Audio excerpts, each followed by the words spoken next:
আল্লাহ বলছেন ওয়ালা তাহিনু ওয়ালা তাহজান, বিপদে মুসিবতে যদি ইমানদারেরা পড়ে ভয় করার দরকার নাই। ওয়ালা তাহজান, এবং তারা রাতে ঘুম কামাই করে যেন চিন্তা ভাবনা না করে। ওয়ান্তুমুল আলাউনা, আমার শক্তি ক্ষমতা সব শক্তির ঊর্ধ্বে, এই বিশ্বাসটা যদি হৃদয়ে তৈরি করে নিতে পারে। ইন কুনতুম মুমিনিন, যদি তারা খোদা বিশ্বাসী পূর্ণ মুমিন হয়, আমি আল্লাহ একটা পশমের ক্ষতি পৃথিবীতে তাদের হতে দেব না, দেব না, দেব না। জোরে বলা যাবে কিন্তু সুবহানাল্লাহ। আল্লাহ কোরআনে বলছেন ওয়াকানা ওয়াদান হাক্কান আলাইনা নাসরুল মুমিনিন, আমার কোরআনে মুমিনদের উপকারের জন্য যত রকমের ওয়াদা অঙ্গীকার করেছি, আমি আল্লাহ একটা ওয়াদা জীবনে ভঙ্গ করব না। ইন্নাল্লাহা লা ইউখলিফুল মিয়াদ, আমি আল্লাহ একটা ওয়াদা জীবনে ভঙ্গ করি না এবং করব না। কারণ আমি ওয়াদা ভঙ্গ করলে আমার কোরআন মিথ্যা হিসেবে বিবেচিত হবে।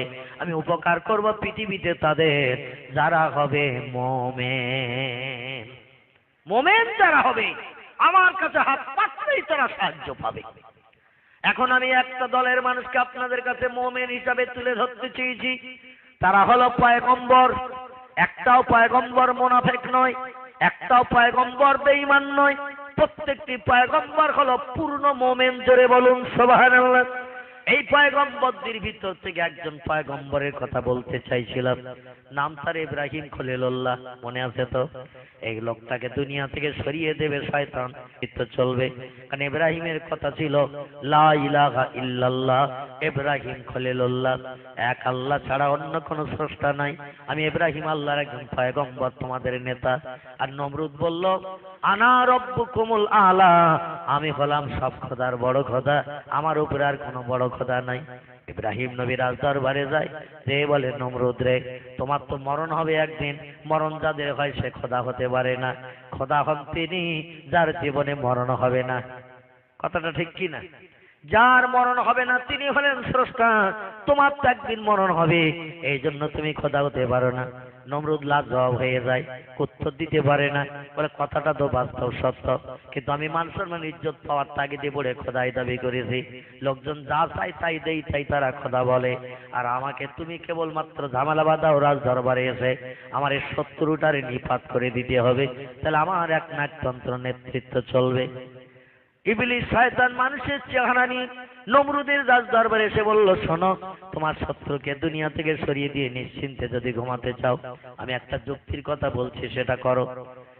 নমরুদ দেখে বলল, কি করতে হবে বলো? বলে জনগণকে দিয়ে শুকনো কাঠের ঢিবি বানাও, কাঠের ঢিবি বানিয়ে আগুন জ্বালিয়ে দাও, দাউ দাউ করে যখন আগুন জ্বলবে আর দলবল দিয়ে নমরুদকে হাত পা বেঁধে আগুনের কুণ্ডে ফেলে দেবে।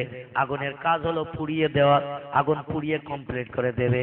তোমার রাজদরবারে সকাল সন্ধ্যা আজরের বেটা ইব্রাহিম আর আসবে না, আল্লাহর কথা বলবে না, তোমার মগজে আর কোনো দুশ্চিন্তা ঢুকবে না, কোনো যুক্তির কথা বলবে না, তুমি শান্তিতে দেশে খোদাই দাবি সফল করতে পারবে। নমরুদ বলল, সাদ্দাক তাইয়াকি, সত্যি তোমার মগজে মাল আছে, এই জন্য তাই করা হোক। লম্বা ঘটনা কোরআনের ভিতরে কোট করা হয়েছে। আল্লাহ আমাদের মগজ সাফ করার জন্য হাজার হাজার পয়গম্বরের ভিতর থেকে 25 জন পয়গম্বরের জীবনী কোট করে দিয়েছে। কতজন বললাম?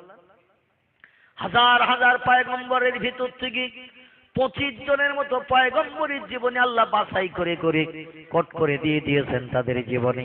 ওই 25 জন পয়গম্বরের জীবনের দিকে যদি আমরা ফলো করি, খোদার কসম আর কোন জীবনী আমাদের দেখতে হবে না, ওটা আমাদের সংসার জীবন সুখের জন্য, পরকালে মুক্তির জন্য যথেষ্ট হবে। জোরে বলুন একটু আমিন। একজন পয়গম্বরের নাম আদম, আরেকজনের নাম শীষ, কারবা নাম ইদ্রিস, কারবা নাম নূহ, কারবা নাম ইব্রাহিম, কারবা নাম ইসমাইল, কারবা নাম ইসহাক, কারবা নাম ইয়াকুব, কারবা নাম ইউসুফ, কারবা নাম দাউদ, কারবা নাম সুলাইমান, কারবা নাম মুসা, কারবা নাম হারুন, কারবা নাম হুদ, কারবা নাম লুত, কারবা নাম সালেহ, কারবা নাম জাকারিয়া, কারবা নাম ইহইয়া, কারবা নাম আইয়ুব, কারবা নাম ইউনুস, কারবা নাম শুআয়ব, কারবা নাম ইলিয়াস, কারবা নাম ওজায়ের, কারবা নাম ঈসা, কারবা নাম মুহাম্মাদুর রাসূলুল্লাহ। চিল্লায়ে বলুন একটু সুবহানাল্লাহ। 25 জন হয়েছে নাকি? এই 25 জন পয়গম্বরের জীবনী আমাদের জন্য যথেষ্ট, কিন্তু আমরা একটাও পয়গম্বরের জীবনের দিকে দৃষ্টি নিক্ষেপ করি না। হযরত ইব্রাহিম পয়গম্বরের নাম ওই 25 জনের ভিতরে আছে। বিশাল আগুনের কুণ্ড তৈরি করে আগুন জ্বালিয়ে দিয়ে দিল কাঠের ঢিবিতে। লম্বা ঘটনা জানেন, আমি শুধু একটুখানি আপনাদের মগজ সাফ করার জন্য বলছি, ভালো করে লক্ষ্য করে। দাউ দাউ করে জ্বলছে আগুন, এত আগুনের ক্রিয়া তৈরি হয়ে গেল, হাওয়ার মাধ্যম দিয়ে আগুনের গরম হাওয়া 1.5-2 কিলোমিটার দূরের গাছের পাতাগুলো পর্যন্ত ঝলসে হলুদ বানিয়ে দিয়েছিল। আগুনের ধারে পাশে বেঈমানেরা কেউ ঘেঁষতে পারছে না।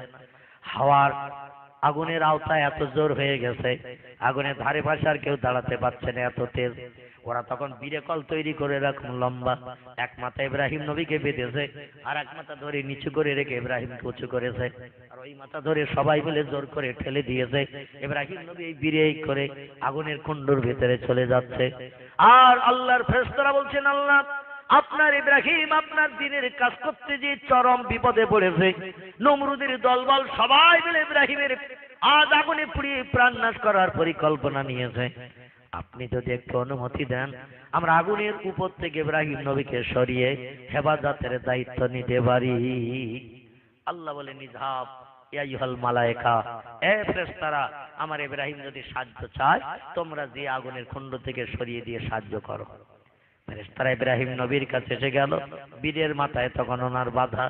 এবার সবাই মিলে ধরে ঠেলে দিয়ে দেবে আর ছুটে চলে এসে আগুনের মাঝখানে পড়ে যাবে। ফেরেশতারা এসে সালাম দিলেন, আসসালামু আলাইকা ইয়া আইয়ুহান নবী, আল্লাহর পয়গম্বর সালাম গ্রহণ করো। ইব্রাহিম আলাইহিস সালাম সালামের প্রতি উত্তর দিলেন, দিয়ে বলছেন, মান আনতা মা ইসমুকা, আপনারা কারা, আপনাদের নাম পরিচয় কি? ওরা বলল, নাহনু মালায়েকা, আমরা আল্লাহর রহমতের ফেরেশতা। জোরে বলুন সুবহানাল্লাহ। ইব্রাহিম আলাইহিস সালাম বলেন, মা খবরুকা ইয়া আখি, এ ফেরেশতা ভাইরা, কি খবর নিয়ে তোমরা এসেছো বলো। ফেরেশতারা বলছেন, আগুনে আপনারে ফেলে দেবে শুনেছেন। ইব্রাহিম নবী বলছেন, দেখছি তো সব ষড়যন্ত্র চলছে, এবার শুধু বীরে কলের ওই মাথাটা ধরে ঠেলে দিলেই কাজ হয়ে যায়। ফেরেশতারা বললে, একটু হাত পাতেন, আমাদের কাছে সাহায্য চান, যে আগুনে বড় বড় হবেন, আর ওখান থেকে আপনারা উঠিয়ে নিয়ে আমরা অন্য জায়গায় রেখে নিয়ে যাব, যাতে আপনার একটা পশম আগুনে না পড়ে। ইব্রাহিম আলাইহিস সালাম বলেন, ইযহাব ইয়া আইয়ুহাল মালায়েকা, এ ফেরেশতারা তোমরা চলে যাও, তোমাদের কোনো সাহায্যের দরকার আমার নাই। এরই নাম হলো মুমিন। আমি মৌলবী যদি ওই রকম বিপদে পড়ি, আর ফেরেশতার 2-4 জন এসে যদি বলে, হুজুর আর চিন্তা নেই, আমরা এসে গেছি, আমি ফিরিয়ে দেব তো নাকি? দেব? কি একটু হুহা করবেন তো নাকি? ফিরিয়ে দেব না, বরং হাউ হাউ করে কেঁদে বলবো, একটু দেখ তাড়াতাড়ি কি বিপদে পড়েছি, ঠিক কি না? ফেরেশতাদের ডেকে বলবে, একটু তাড়াতাড়ি দেখ কি বিপদে পড়েছি, এখনই আমার প্রাণ নাশ করবে, বুলেটের গুলি দিয়ে তরবারি দিয়ে আগুনে পুড়িয়ে মারবে আমারে, বস্তাবন্দি করে পানিতে ফেলে দিয়ে আমারে নাকানি সোবানে খাইয়ে কমপ্লিট করবে। এসে যখন গেছো তাড়াতাড়ি একটু দেখো ভাই, বলবো কি না? এটাই হলো মুনাফিকের লক্ষণ। কিসের লক্ষণ? এটা হলো মুনাফিকের লক্ষণ। মুমিন যারা হবে, একমাত্র আল্লাহ ছাড়া আর কারো কাছে তারা হাত পাতবে না। তোরে বলুন একটু সুবহানাল্লাহ। হযরত ইব্রাহিম আলাইহিস সালাম বলেন, ইযহাব ইয়া আইয়ুহাল মালায়েকা, ফেরেশতারা তোমরা চলে যাও, তোমাদের কোনো সাহায্যের দরকার নাই। ফেরেশতারা বলছে, আপনি আগুনে তো পুড়িয়ে মরবেন, আমরা উপকার করতে আসলাম আর আপনি উপকার নেবেন না। হযরত ইব্রাহিম আলাইহিস সালাম এই আঙুলটা লম্বা করে বললেন, মা তারা ইয়া আইয়ুহাল মালায়েকা, এ ফেরেশতারা লক্ষ্য করো এই দলের দিকে, আমার আগুনে পোড়ানোর জন্য যারা কাজকর্ম কমপ্লিট করছে, ওই দলের ভিতরে একটা মেয়ে ছেলে দেখছো না ঘুরঘুর করছে, ও হলো আমার জনম দুঃখিনী মা, গর্ভধারিণী মা, 32টি নারী ছাড়া ব্যথা, ওই মা জননী পর্যন্ত শত্রুদের দলে ঢুকে গেছে, আমার বাবা পর্যন্ত ওদের দলে কাজ করছে, যাতে আমার ছেলে ইব্রাহিম তাড়াতাড়ি আগুনে পুড়িয়ে যায়। আমার বাপ আমার হলো না, আমার জনম দুঃখিনী গর্ভধারিণী মা আমার পাশে দাঁড়ালো না, যারা অতি আপনজন তারা পর্যন্ত আমার উপকারে কাজে লাগলো না। আর তোমাদের সঙ্গে আমার তো রক্তের কোনো সম্পর্ক নাই, এজন্য তোমাদের সাহায্যের কোনো দরকার আমি ইব্রাহিম আমার নাই। যারা আমার আপনজন তারা আমার বিপদে দাঁড়ালো না। আমাদের হাসনাবাদের ওখানে বন্ধুগণে খেয়া পারাবাড়ি করতে যে ঝড়ে ইসামতি নদীতে একটা নৌকা ডুবে হয়ে গিয়েছিল, 18 জনের মতো মানুষ নৌকা ডুবিতে প্রাণ নাশ হয়ে গিয়েছিল। একজন মেয়ে ছেলে পানির স্রোতে, প্রখর স্রোত চলছে, আবার ঢেউ হচ্ছে, সেই সঙ্গে ঝড়ের ঢেউ, একজন মেয়ে ছেলে নৌকো তো উল্টে দিয়ে টোটাল সব পড়ে গেছে। বেটা ছেলে যারা সাহসী ছিল তারা একটু সাঁতারটা কিনারার দিকে উঠেছে। 18 জনের মতো মানুষ, এর ভিতরে নারী আর বাচ্চা ছিল বেশি, তারা সব প্রাণনাশ হয়ে গিয়েছিল। একজন মেয়ে ছেলে পানিতে তলিয়ে যাচ্ছে আর একটা বাচ্চা উঁচু করে রেখেছে। জোরে বলুন একটু সুবহানাল্লাহ। সাংবাদিক ফটোগ্রাফ করে নিয়ে নিল ওই অবস্থাটা। মা দুনিয়া থেকে বিদায় হয়ে যাচ্ছে, আপত্তি নাই, কিন্তু আমার নয়নের মনি কলিজার জিগার, আমার ওই নামাজ 10 দিন পেটে থেকে কত কষ্ট সহ্য করতে হয়েছে, প্রসব বেদনার সময় জীবন নিয়ে টানাটানি হয়েছে, 32টি কাঁচা নাড়ি ছেড়া ব্যথা, ওই সন্তান মারা যাবে মা কোনোদিন পছন্দ করে না। অধিকাংশ বিপদে মা নিজের জীবন দেয়, সন্তানকে বাঁচানোর চেষ্টা নেয় কিনা। সন্তান বেঁচে থাক, ঘরে আগুন জ্বলছে দাউ দাউ করে, ঘরের ভিতরে যদি বাচ্চা হাউ হাউ করে কাঁদে, মা যদি বাইরে থাকে, মা বাইরে দাঁড়িয়ে দাঁড়িয়ে কে সন্তানের পড়া দেখবে নাকি? মা বলে আমি মরবো, বাচ্চা আগুনের ভিতরে পুড়ছে, মা ছুটে যেয়ে বাচ্চাকে বার করার চিন্তা নেবে কিনা? নিজে পুড়ে মরি এ চিন্তা মা তখন করে না। মা বাচ্চা উঁচু করে রেখে দিয়েছি, আর ইশারা করে যেন বলতেছে আমার বাচ্চাটারে ধরো, আমি মা মরে যাই, আমার তাতে কোনো আপত্তি নাই। আর সেদিন ইব্রাহিম নবীর মা সন্তানকে আগুনে পুরানোর জন্য শত্রুদের দরে কাজ করছি, উনি বললেন ফেরেশতারা, মা যখন আমার হলো না, আমি আর কারো সাহায্য পছন্দ করি না, চলে যাও। ফেরেশতারা ফিরে চলে গেল, দেখে বলছেন আল্লাহ আপনার ইব্রাহিম আগুনে পুড়ে মরবে, আর আমরা দেখবো তা তো সহ্য করতে পারি না। সাহায্য করতে গেলাম, আপনার ইব্রাহিম সাহায্য নিল না। আল্লাহ বলছেন একটু দেখো শেষ পর্যায়ে যে আমার বান্দা কি করে। সাহায্য তো নিল না, ফিরিয়ে তো দিল, কিন্তু দেখো না শেষ পর্যন্ত কি করে। ভাইরা আমার, এবার ফিরে কলের মাথায় বেঁধে সবাই মিলে মাথায় ধরে জোর করে যখন ঠেলা দিয়ে দিল, সরাত করে সরে গেল লম্বা কাঠটা লাঠিটা। ইব্রাহিম নবী আগুনের কুণ্ডের উপরে এসে হাজির হয়ে গেছে। এবার আগুনে পড়বে যখন, ওই সময় তিনি ডাকছেন ইন্নী ওয়াজ্জাহাতু ওয়াজহিয়া লিল্লাযী ফাতারাস সামাওয়াতি ওয়াল আরদা হানিফা ওয়া মা আনা মিনাল মুশরিকিন। সরে বলুন একটু সুবহান। উনি বলছেন নিশ্চয় আমি আমার দেহ পিঞ্জর খানা মাথা থেকে পা পর্যন্ত আমি তারই কাছে সুপর্দ করে দিয়ে দিলাম। আসমান বানিয়েছেন যিনি, জমিন বানিয়েছেন তিনি, আসমান জমিনের মাঝখানে যা কিছু আছে সবার মালিক যিনি, তার কাছে আমার দেহটা আমি সুপর্দ করে দিয়ে দিলাম। তিনি যদি পছন্দ করেন তার বান্দাকে আগুনে পুড়িয়ে মারবেন, আমি ইব্রাহিম আমার কোনো আপত্তি থাকবে না। আবার যদি তিনি ইচ্ছা করেন তার বান্দাকে আগুন বশ করে দিয়ে ফুলের বাগান বানিয়ে রেখে দিয়ে দেবেন, আমি ইব্রাহিম আমার তাতে কোনো আপত্তি থাকবে না। আমার দায়িত্ব আমার মালিকের কাছে দিয়ে দিলাম, মালিক যেটা পছন্দ করেন করুন। আল্লাহর কাছে যখন বান্দা নিজের দায়িত্ব দেয়, আমার আল্লাহ খুশিতে বাগ হয়ে যায়। জোরে বলুন সুবহানাল্লাহ। আমরা মসজিদে যাই, মাগরিবের সময় অনেকে মাগরিবের নামাজ পড়ে, আর মাগরিব ইমাম সাহেব কেরাত পড়ে মুক্তাদিদের শুনতে সুবিধা হয়। ফজরে ইমাম সাহেব কেরাত জোরে পড়ে, এশায় কেরাত জোরে পড়ে, ঠিক কি না? জোহর আর আসরে কেরাত ইমাম আস্তে আস্তে পড়ে, কি পড়লে ইমাম জানে আর খোদা জানে। মুক্তাদি শুধু তাকবীর তাহরিমা বেঁধে দাঁড়িয়ে থাকলো, অরকাউ মার রাকিন ওয়াসজুদু মাস সাজিদিন। ইমাম রুকুতে গেল, মুক্তাদি রুকুতে গেল, ইমাম সিজদায় গেল, মুক্তাদি সিজদায় গেল, ইমাম সালাম ফিরিয়ে দিল, মুক্তাদি সালাম ফিরিয়ে দিল। ইমামের নামাজ হলো, মুক্তাদিরও নামাজ হয়ে গেল। জোরে বলুন একটু সুবহানাল্লাহ।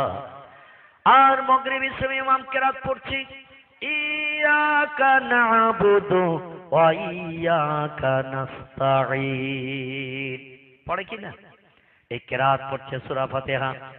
বন্ধুগণ, আরবি ভাষার কেরাতের বাংলা অর্থ হলো ইয়াকা না'বুদু, ইবাদত উপাসনা যা কিছু করি আল্লাহ সব তোমার রেজামন্দির সন্তুষ্টির জন্য করি। ওয়া ইয়াকা নাস্তাঈন, বিপদে মুসিবতে পড়ে সাহায্য যাচাই। মেম্বার প্রধান এমএলএ রে চিনি না, আল্লাহ সাহায্য তোমারই কাছে চাই। আমি বিপদে মুসিবতে সাহায্য যাচাই, আল্লাহ সব তোমার কাছে চাই। বান্দা যদি এই কথা বলে আমার আল্লাহ খুশি হবে কিনা? আল্লাহ বলে বান্দারে আমি বানিয়েছি তোরে, আর তোর উপকারের দায়িত্ব আমি আল্লাহ হাতে নিয়েছি। আর আমার কাছে যখন হাত পাচ্ছিস আমি আল্লাহ খুশিতে বাগবাগ হয়ে গেলাম। আল্লাহ বলে, বান্দা বিপদে মুসিবতে সাহায্য সব আমার কাছে চাইবি। মসজিদে নামাজে দাঁড়িয়ে তুই ওয়াদা করলি 5টা মিনিট পরে তোর ফাইনাল পরীক্ষা হবে বাইরের চার দোকানে। নামাজ শেষ হয়ে গেলে বাইরের চার দোকানে তোর ফাইনাল হবে 5 মিনিট পর। মাগরিবের নামাজ হয়ে গেল, মুসল্লি বাইরে বেরিয়ে এসেছে, এসে তাকে প্রধান সাহেব চার দোকানের বেঞ্চিতে বসা। মুসল্লি আব্দুল কাদের চলে গেল চেয়ারম্যানের পাশে, প্রধান সাহেবের পাশে, এমএলএ এর পাশে যে বসে বলছেন, কেমন আছেন এমএলএ সাহেব? প্রধান সাহেব বলে, মোটামুটি চলছে। বলে না খুব ভালো, বললে আবার ধারণা করবে মাল সব আত্মসাৎ করতেছে, এজন্য বলে মোটামুটি ভালো। বলে, তা নাই হলো, 3 দিন গিয়েছিলাম আপনার বাড়ি, দেখা পাইনি। প্রধান বলছে, আমাদের বাড়ির মেয়েরা বলছিল অমুক গ্রামের ভগবতীপুর পশ্চিম পাড়ার আব্দুল কাদের এসেছিল আপনার সঙ্গে দেখা করতে। 3 দিন তুমি গিয়েছিলে না? বলে হ্যাঁ। বলে, তোমার নাম কি আব্দুল কাদের না? বলে হ্যাঁ। বলে, কি জন্য গিয়েছিলে? দেখা তো হয়নি। বলে, গিয়েছিলাম মেয়ের ক্যান্সার, ছেলের টিউমার, ফটো টটো করেছি, অপারেশন করতে হবে, 20,000 খরচ। পাড়ায় হাত পেতে কালেকশন করবো 10,000, আপনাকে দিতে হবে 10,000। প্রধান বলছে, কুল গাছের পাতা না, নাড়া দিলে পড়বে আর তুমি গুনে নেবে। ফ্রির মাল 3 কেজি গম লাগে, তা বুধবারে এসো। টাকা চাচ্ছে 10,000। প্রধান বলছে 3 কেজি গম লাগে, তা বুধবারে এসো, দেখা যাবে। ও কি গম নেবে নাকি? বিপদে পড়েছে, তখন আশা ছিল 10,000 প্রধানের কাছ থেকে নেব, আর 10,000 পাড়ায় হাত পেতে কালেকশন করে অন্তত অপারেশনটা করাবো। প্রধানের পায়ে জড়িয়ে ধরে বলছে, এই বিপদে তুমি ছাড়া আমার আর কেউ নাই, এই বিপদে তুমি ছাড়া আমার আর কেউ নাই। আল্লাহ বলে, পাক্কা বেঈমান, মুনাফিক, একটু আগে মসজিদে দাঁড়িয়ে বললি ইয়াকা নাবুদু, ইবাদত যা করি সব তোমার জন্য করি, ওয়া ইয়াকা নাস্তাইন, বিপদে সাহায্য যা চাই সব তোমার কাছে চাই। আর মসজিদ থেকে বেরিয়ে যে প্রধান তোর খোদা হয়ে গেল, তাই পা জড়িয়ে ধরে বলছি, তুমি ছাড়া বিপদে কেউ নাই। আমি আল্লাহ কি মরে গেছি নাকি? আমি আল্লাহ কি মরে গেছি নাকি? হারা তা আমারে ভুলে যে মানুষের পায়ে জড়িয়ে ধরে কাঁদছিস, তোর ঈমান আমার তো সব বরবাদ হয়ে গেল। মুসলমান ভাইরা আমার, আমাদের ঈমানটা ওই রকম, কোন সময় তওবা পড়ছি, ঈমান আনতেছে। আল্লাহ নবী বলছেন, ওয়াইসবিহুর রাজুলু মুমিনান, এমন একটা জামানা আমার উম্মতের জন্য আসবে, সকালবেলা তওবা করবে, কলেমা পড়ে মুসলমান হবে, মুমিন হবে, ওয়ায়ুমসি কাফেরান, সন্ধ্যাবেলা মুখ দিয়ে এমন কথা বলবে আর মুমিন থাকবে না, কাফের হয়ে যাবে। ওয়ায়ুমসি মুমিনান, সন্ধ্যাবেলা সৎ পরামর্শে বলবে, তওবা পড়বে, কলেমা পড়ে ঈমান আনবে। ওয়াইসবিহু কাফেরান, সকালবেলা ঘুম থেকে উঠে এমন কথা বলে বলবে ও আর মুমিন থাকবে না, ও হয়ে যাবে কাফের। বর্তমান সেই পরিস্থিতি চলতেছে কিনা? বর্তমান সেই পরিস্থিতি চলছে আমাদের ভিতরে। আমরা কিন্তু বন্ধুগণ, ঈমান আমান থাকলো কি গেল, সেদিকে একবার আমরা খেয়ালও পর্যন্ত করি না। ইব্রাহিম নবী নজির দেখিয়ে দিয়ে দিল, সাহায্য চাইতে হলে চাইতে হবে কার কাছে? আল্লাহর কাছে চাইতে হবে।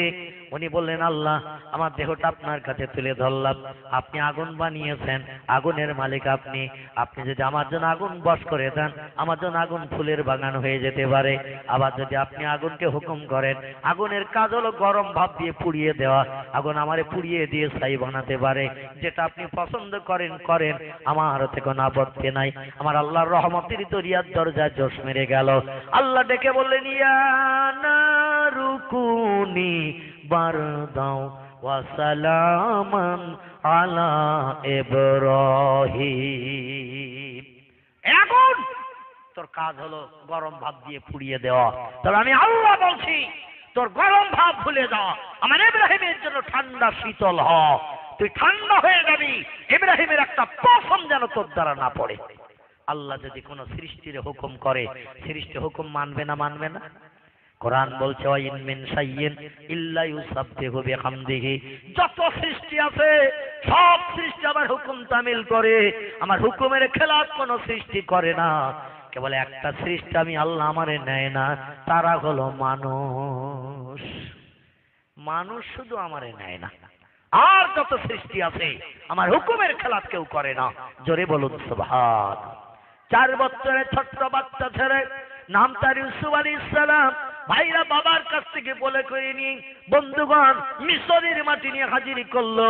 মাঠে হাজিরি করে নিয়ে খেলাধুলা শেষ করে এবার হযরত ইউসুফকে দুনিয়া থেকে বিদায় করার জন্য 11 জন ভাই যুক্তি বুদ্ধি করে নিয়ে ইউসুফকে বলছে, শোনো, আমরা প্রতিদিন এই মাঠে কেন আসি জানো? বলে, তা জানি না, তোমরা এনেছো তাই আজকে জানবো। বলে, ওই পাহাড়ের কিনারায় এমন একটা সুন্দর দর্শনীয় জিনিস আছে, ওটা যে একবার দেখে প্রতিদিন তার দেখার শখ হয়, তাই আমরা প্রতিদিন এই মাঠে ওই জিনিসটা দেখতে আসি। বাচ্চা ছেলে 4 বছরের ইউসুফ বলছে, বাবা তো আমার ঘর থেকে বাইরে বেরোতে দেয় না, সবসময় কাছে করে করে রাখে। তোমরাও বললে আর আমিও বললাম, আব্বা তো একটা দিনের জন্য ছেড়ে দিয়েছে, কি জিনিস তোমরা দেখে প্রতিদিন বাড়ি যাও, আমার একটু দেখাও, দেখবো। 11 জন ভাই যুক্তি বুদ্ধি করে শয়তানের প্রচনার পড়ে ফাঁদে পড়েছে। ইউসুফকে বলল, চলো সেটা দেখিয়ে নিয়ে আসি। পাহাড়ের কিনারে আছে একটা কুয়া, পৃথিবীর 4টি কুয়ার পানি কিয়ামত পর্যন্ত শুকাবে না। জোরে বলুন একটু সুবহানাল্লাহ। তাফসীরের কিতাবে এসেছে একটি কুয়া হলো ওই ইউসুফ আলাইহিস সালামকে যে কুয়ার ভিতরে ভাইরা ভালো জিনিস দেখানোর জন্য নিয়ে চলে যে বললে, একটু তাকা, ভিতরের দিকে লক্ষ্য কর, তলার দিকে সুন্দর দর্শনীয় জিনিস দেখতে পাবি। এসব ভালো জিনিস দেখার জন্য কুয়ার ধারে দাঁড়িয়ে মাথাটা হ্যাট করে দেখছে নিচের দিকে, আর পিছন দিক থেকে বেমাতা ভাইরা ধাক্কা মেরে দিয়েছে। ইউসুফ সঙ্গে সঙ্গে কুয়ার ভেতরে পড়ে গেছে। অন্ধকার গভীর কুয়া, ওই কুয়ার তলায় যে পানিতে যে পড়েছে, ইউসুফ সেখানে পানিতে পড়ে উপরে ওঠার জন্য চেষ্টা করতে শুরু করেছে। আর ভাইরা ওখান থেকে এক দৌড়ে পালিয়ে চলে আসলো। ময়দানে এসে একটা জামা ছিঁড়ে ভেড়া জবাই করে রক্ত মাখিয়ে মায়া কান্না কাঁদতে কাঁদতে বাড়ি এসেছে। ইয়াকুব নবীর কাছে যখন এসে গেল, ইয়াকুব আলাইহিস সালাম বলছে, নাই না ইউসুফ আইয়া ইবনি, এ বাটান আমার ইউসুফ কোথায়? ছেলেরা তখন বলছে, আকালাতে বা ইউসুফ, আব্বা আমাদের সবার থেকে ইউসুফের দেখতে ভালো, তা বাঘ আমাদের কাউকে পছন্দ করে ওরে খেয়ে নিয়েছে। ওর চেহারা দেখতে ভালো বলে বাঘ ওরই ধরেছে। ইয়াকুব আলাইহিস সালাম বলছেন, তোরা কিছু করতে পারিস নি এতজন হারা? বলে, এই দেখুন তার গায়ের ছেঁড়া জামা, বাঘের গালের থেকে ছাড়িয়ে আনার চেষ্টা করেছি, জামা ছিঁড়ে আমাদের হাতে এসেছে, বাঘ কিন্তু ইউসুফের ছাড়েনি। ভেড়া জবাই করে রক্ত মাখিয়ে জামাটা নিয়ে বাবার কাছে দিল। ইয়াকুব আলাইহিস সালাম সেদিন বলেছিলেন, তোরা বলছিস আমার ছেলে ইউসুফকে বাঘে খেয়েছে, আর আমি ঘরে বসে বসে আমার ইউসুফ বেঁচে আছে, তার গায়ের গন্ধ নাকে পাচ্ছি। একটু জোরে বলুন সুবহানাল্লাহ, জোরে বলুন একটু সুবহানাল্লাহ। এই যুগের বিজ্ঞানীরা বলছে ইউসুফ বেঁচে আছে, তার গায়ের গন্ধ হযরত ইয়াকুবের নাকে লেগেছে। ইয়াকুব তত্ত্ব দিয়েছে আমার ছেলে মরেনি, বাঘে খায়নি, সে বেঁচে আছে, তার গায়ের গন্ধ আমার নাকে লাগছে। এখান থেকে 3,500-4 হাজার বছর আগে ইয়াকুব আলাইহিস সালাম যে তত্ত্ব দিয়েছিল তত্ত্বটা সঠিক, ছেলে বেঁচে ছিল তাই গন্ধ পেয়েছে। আমাদের আপনজন যদি কেউ কোথাও হারিয়ে যায়, এমন যন্ত্র মেশিন বানাবো, সুইচ টিপলে কোথায় আছে তারও খবর পেয়ে যাব। রাগ করে এখন পালিয়ে থেকেও লাভ নাই। বিজ্ঞান এমন মেশিন বানাচ্ছে, সূরা ইউসুফ রিসার্চ করে আপনি রাগ করে কোথাও যদি পালিয়েও থাকেন, মেশিনে সুইচ টিপবেন, কোথায় আছে ফটো বেরিয়ে যাবে। সেখান থেকে কান ধরে টেনে আনবে, এই চল ডানকুনি স্টেশনে থেকে এখন ট্রেন ধরে চলে যাবি দিল্লি বোম্বাই, তুই এখানে বসে আছিস, 4 দোকানে তোরে দেখতে পাচ্ছি, সঙ্গে সঙ্গে গাড়ি ছুটিয়ে ধরে নিয়ে যাবে। বিজ্ঞানীরা সে যন্ত্র বানাচ্ছে। জোরে বলুন একটু সুবহানাল্লাহ। বিজ্ঞান কোরআনের দান, কোরআন বিশ্বাস করছে যত, নতুন নতুন যন্ত্র বানাচ্ছে তত। চিল্লাই বলুন একটু সুবহানাল্লাহ। এই 25 জন নবীর জীবনের ভিতরে আল্লাহ হাজার হাজার যন্ত্র মেশিন ভরিয়ে দিয়ে দিয়েছেন। মানুষ যত রিসার্চ করবে হাজার হাজার যন্ত্র মেশিন বানাতে শিখবে। খোদার কসম, পৃথিবীতে আর যত ধর্মগ্রন্থ আছে, কোন ধর্মগ্রন্থে যন্ত্র মেশিন বানানোর তথ্য নাই। বেদে নাই, কোরআনে নাই, গীতায় নাই, ভগবতে নাই, রামায়ণে নাই, মহাভারতে নাই, গ্রন্থ সাহেবে নাই, জেন্দাবাস্তায় নাই, মনুসংহিতায় নাই, কোন ধর্মগ্রন্থে কোন যন্ত্র মেশিনের তত্ত্ব নাই। যন্ত্র মেশিনের তত্ত্ব ভরে দিয়েছেন ইয়াসিন অল কোরআনিল হাকিম। জোরে বলুন একটু সুবহান। আল্লাহ বলছেন, আমার মহব্বতের ইয়াসিন আপনি শুনে নিন এবং আপনার উম্মতদের জানিয়ে দিন, অল কোরআনিল হাকিম, আমি কোরআনকে বিজ্ঞানময় করে, মহাবিজ্ঞান করে, বিজ্ঞানের বাবা করে আমার কোরআনকে পৃথিবীতে পাঠিয়েছি। বিজ্ঞানীরা কিয়ামত পর্যন্ত আমার কোরআনের কাছে ভিক্ষুকের ন্যায় হাত পেতে থাকবে, আর আমার কোরআন কিয়ামত পর্যন্ত নতুন নতুন যন্ত্র বানানোর তথ্য দিতে থাকবে। জোরে বলুন একটু সুবহান। ভাইরা সব পালিয়ে চলে গেল। অন্ধকার কুয়া থেকে উপরের দিকে সুবার কিছু দেখতে পাচ্ছে না। চিন্তা নিলেন, চিল্লা চিল্লি করে ভাইদের ডাকলে তো ওরা আমার উপকার করবে না, কারণ ওরা তো ফেলেই দিয়েছে আমারে। বাপকে ডাকলে এখানে পাবো না, মাকে ডাকলে পাবো না, আমার জনম দুঃখিনী মা রাহিলাকে ডাকলেও পাবো না, বাবা ইয়াকুবকে ডাকলেও পাবো না। তুমি এখানে তারেই ডাকি, তারে ডাকলে সব সময় পাওয়ার সম্ভবপর। তিনি কে একটু জোরে বলুন। তিনি হলেন আল্লাহ সুবহানাহু ওয়া তাআলা। 4 বছরের বাচ্চা ছেলে বাবার কাছে থেকে কি বন্ধুগণ শিক্ষা শিখেছেন একবার দেখুন। কুয়ার পানিতে ধরার জায়গা পাচ্ছে না, দাঁড়ানোর জায়গা পাচ্ছে না, পানিতে হাঁচড় পেছড় করছেন, কোন সাইডে ওঠারও জায়গা নাই, অন্ধকার গভীর কুয়া, বালতি দড়ি ফেলে ফেলে পানি উঠানো হয়। হযরত ইউসুফ সেখান থেকে ডাক দিলেন, ইয়া আল্লাহ, জোরে বলুন সুবহান। আমার আল্লাহর নাম স্মরণ করে বলেন, আল্লাহ, আমি বাচ্চা মানুষ চরম বিপদে পড়েছি কুয়ার ভিতরে, একমাত্র আমার হেফাজতের মালিক হলেন আপনি। আল্লাহ রহমতের দরিয়ার দরজায় জোশ মেরে গেল। আর আমাদের বাচ্চা ছেলে মেয়েরা যদি বিপদে পড়ে ওরা মা করে চিল্লাবে কিনা, আব্বা আব্বা করে ডাকবে কিনা, বাঁচাও বাঁচাও করবে। আমাদের মেয়েরা যদি কোনো বিপদে মুসিবতে পড়ে দেখবেন বাঁচাও বাঁচাও করে চিল্লাবে, তাড়াতাড়ি করে বাঁচাও। পৃথিবীতে কয়েকজন নারী নজির দেখিয়ে দিয়েছেন। একজনের নাম হযরতে রাবিয়া বসরি, একজনের নাম আসিয়া, একজনের নাম মরিয়ম। বন্ধুগণ, দাউদ আলাইহিস সালামের স্ত্রী রহিমা, এরা জীবনে বিপদে পড়েছেন যখন কোনোদিন চিল্লা চিল্লি করেনি, কাউরে ডাকেনি, ওরা ডেকেছে মনে মনে আমার আল্লাহ রে। আল্লাহ ওদের সকলের মুখে হাসি ফুটিয়েছে। জোরে বলুন একটু সুবহান। হযরত ইউসুফ আলাইহিস সালাম বলেন, আল্লাহ, আমার জীবন রক্ষার মালিক আপনি। যেই বলেছেন আল্লাহ রহমতের দরিয়ার দরজায় জোশ মেরে গেল। আমার আল্লাহ ডেকে বলেন, ইযহাবিয়া জিবরিল ইলা ইউসুফা, জিবরিল রে, তাড়াতাড়ি করে আমার বান্দা ইউসুফের কাছে যাও। পানির কুয়ায় ফেলে দিয়েছে ভাইরা, অন্ধকার গভীর কুয়া, ধারে ধরার জায়গা নাই, দাঁড়ানোর জায়গা নাই। কত সময় সাঁতার কাটবে পানিতে বাচ্চা মানুষ, তলায় তলিয়ে যাবে, তোর পর হাত পা বসে গেছে, তাড়াতাড়ি যা, পানির উপরে কলা গাছের ভেলার মতো ডানা বিছিয়ে দে। তোর গায়ে যে ডানা বাজু দিয়েছি ওই ডানা বাজু পানির উপরে বিছিয়ে দিয়ে দে। আর আমার ইউসুফকে একটু হাত ধরে তোর ডানার উপরে উঠিয়ে নে, পরবর্তী কাজ আমি আল্লাহ করব। জোরে বলুন সুবহানাল্লাহ। আপাতত বেহুশ হয়ে যাচ্ছে আমার ইউসুফ, ওরে ধরে নিয়ে তোর ডানার উপরে উঠিয়ে রেখে দে, পরের কাজটা আমি আল্লাহ করব। হযরত জিবরিল আমিন আল্লাহর হুকুম শুনে ডানার উপরে ইউসুফকে ধরে উঠিয়ে নিয়ে, কলা গাছ পানিতে ফেলে দিলে ভাসে কিনা, ওর উপরে বাচ্চারা যদি থাকে তাও থাকতে পারে। ইউসুফকে এরকম কলা গাছের ভালার মতো বন্ধুগণ ডানার উপরে উঠিয়ে নেওয়া হলো। বেহুশ হয়ে পড়ে রয়েছেন তিনি। আর একদল ব্যবসায়ীরা ব্যবসা করতে আসছে ফাঁকা মরু ময়দান দিয়ে, পাহাড়ি এলাকা দিয়ে, পিপাসায় কাতর হয়ে গেছে ওরা সূর্যের রৌদ্রে। এসে 10 জনের একজনকে ডেকে বললো, বালতি দড়ি ফেল, আমরা এই গাছতলা একটু বসে বিশ্রাম করি, পানি পান করবো, তৃষ্ণা নিবৃত্তি করবো। একজন বালতি দড়ি ফেলে দিয়েছেন কুয়ার ভিতরে। আর আল্লাহ জিবরিলকে ডেকে বললেন, জিবরিল রে, ওই বালতি আসছে নিচের দিকে পানি নেওয়ার জন্য, আর ইউসুফের হাত দুটো একটু ধরে দে মোটা করে দড়িতে, ইউসুফের হাত দুটো একটু দড়িতে ধরে দে, বাকি কাজ আমি আল্লাহ আমার। ধরে বলুন সুবহানাল্লাহ।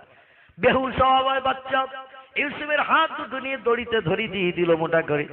আর বালতিওয়ালা এবার পানি ভরে গেছে মনে করে বালতি টানতেছে, কিন্তু বালতিতে পানি নাই, বালতি ধরে রেখেছে হযরত ইউসুফ আলাইহিস সালাম দড়ি। ও টানতেছে তো ওঠে না, ভাল লাগতেছে, কারণ এক বালতি পানি থেকে মানুষ ভারী কিনা, ও কষ্ট যেন বোধ করছে। সঙ্গীরা বলছে, কি হলো হারা? বলে, পাথর পড়িয়েছে। কি পড়েছে? বালতিতে পাথর পড়েছে, ভারী লাগতেছে, টানতে পারছি না। বলে, তুই খাসনি আজকে, তোর ক্ষুধা লেগেছে বেশি, তাই কষ্ট হচ্ছে এক বালতি পানি ওঠাতে। তো দড়ি ধরে টানে, কষ্ট হচ্ছে বটে, দড়ি ধরে টানে আর নিচের দিকে লক্ষ্য করে, দেখে বালতি যত উপরে আসে কুয়াটা তত আলো হয়ে উঠতেছে। পৃথিবীর মানুষের চেহারায় যা রূপ সৌন্দর্য এসেছে, টোটাল রূপ সৌন্দর্যকে আল্লাহ দুটো ভাগে ভাগ করেছেন। এক ভাগ রূপ হযরত ইউসুফের মুখে দান করেছিলেন, আর এক ভাগ আমাদের সবাইকে ভাগ করে করে শস্যের দানা দেওয়া হয়েছে। কিসের দানা? শস্যের দানা।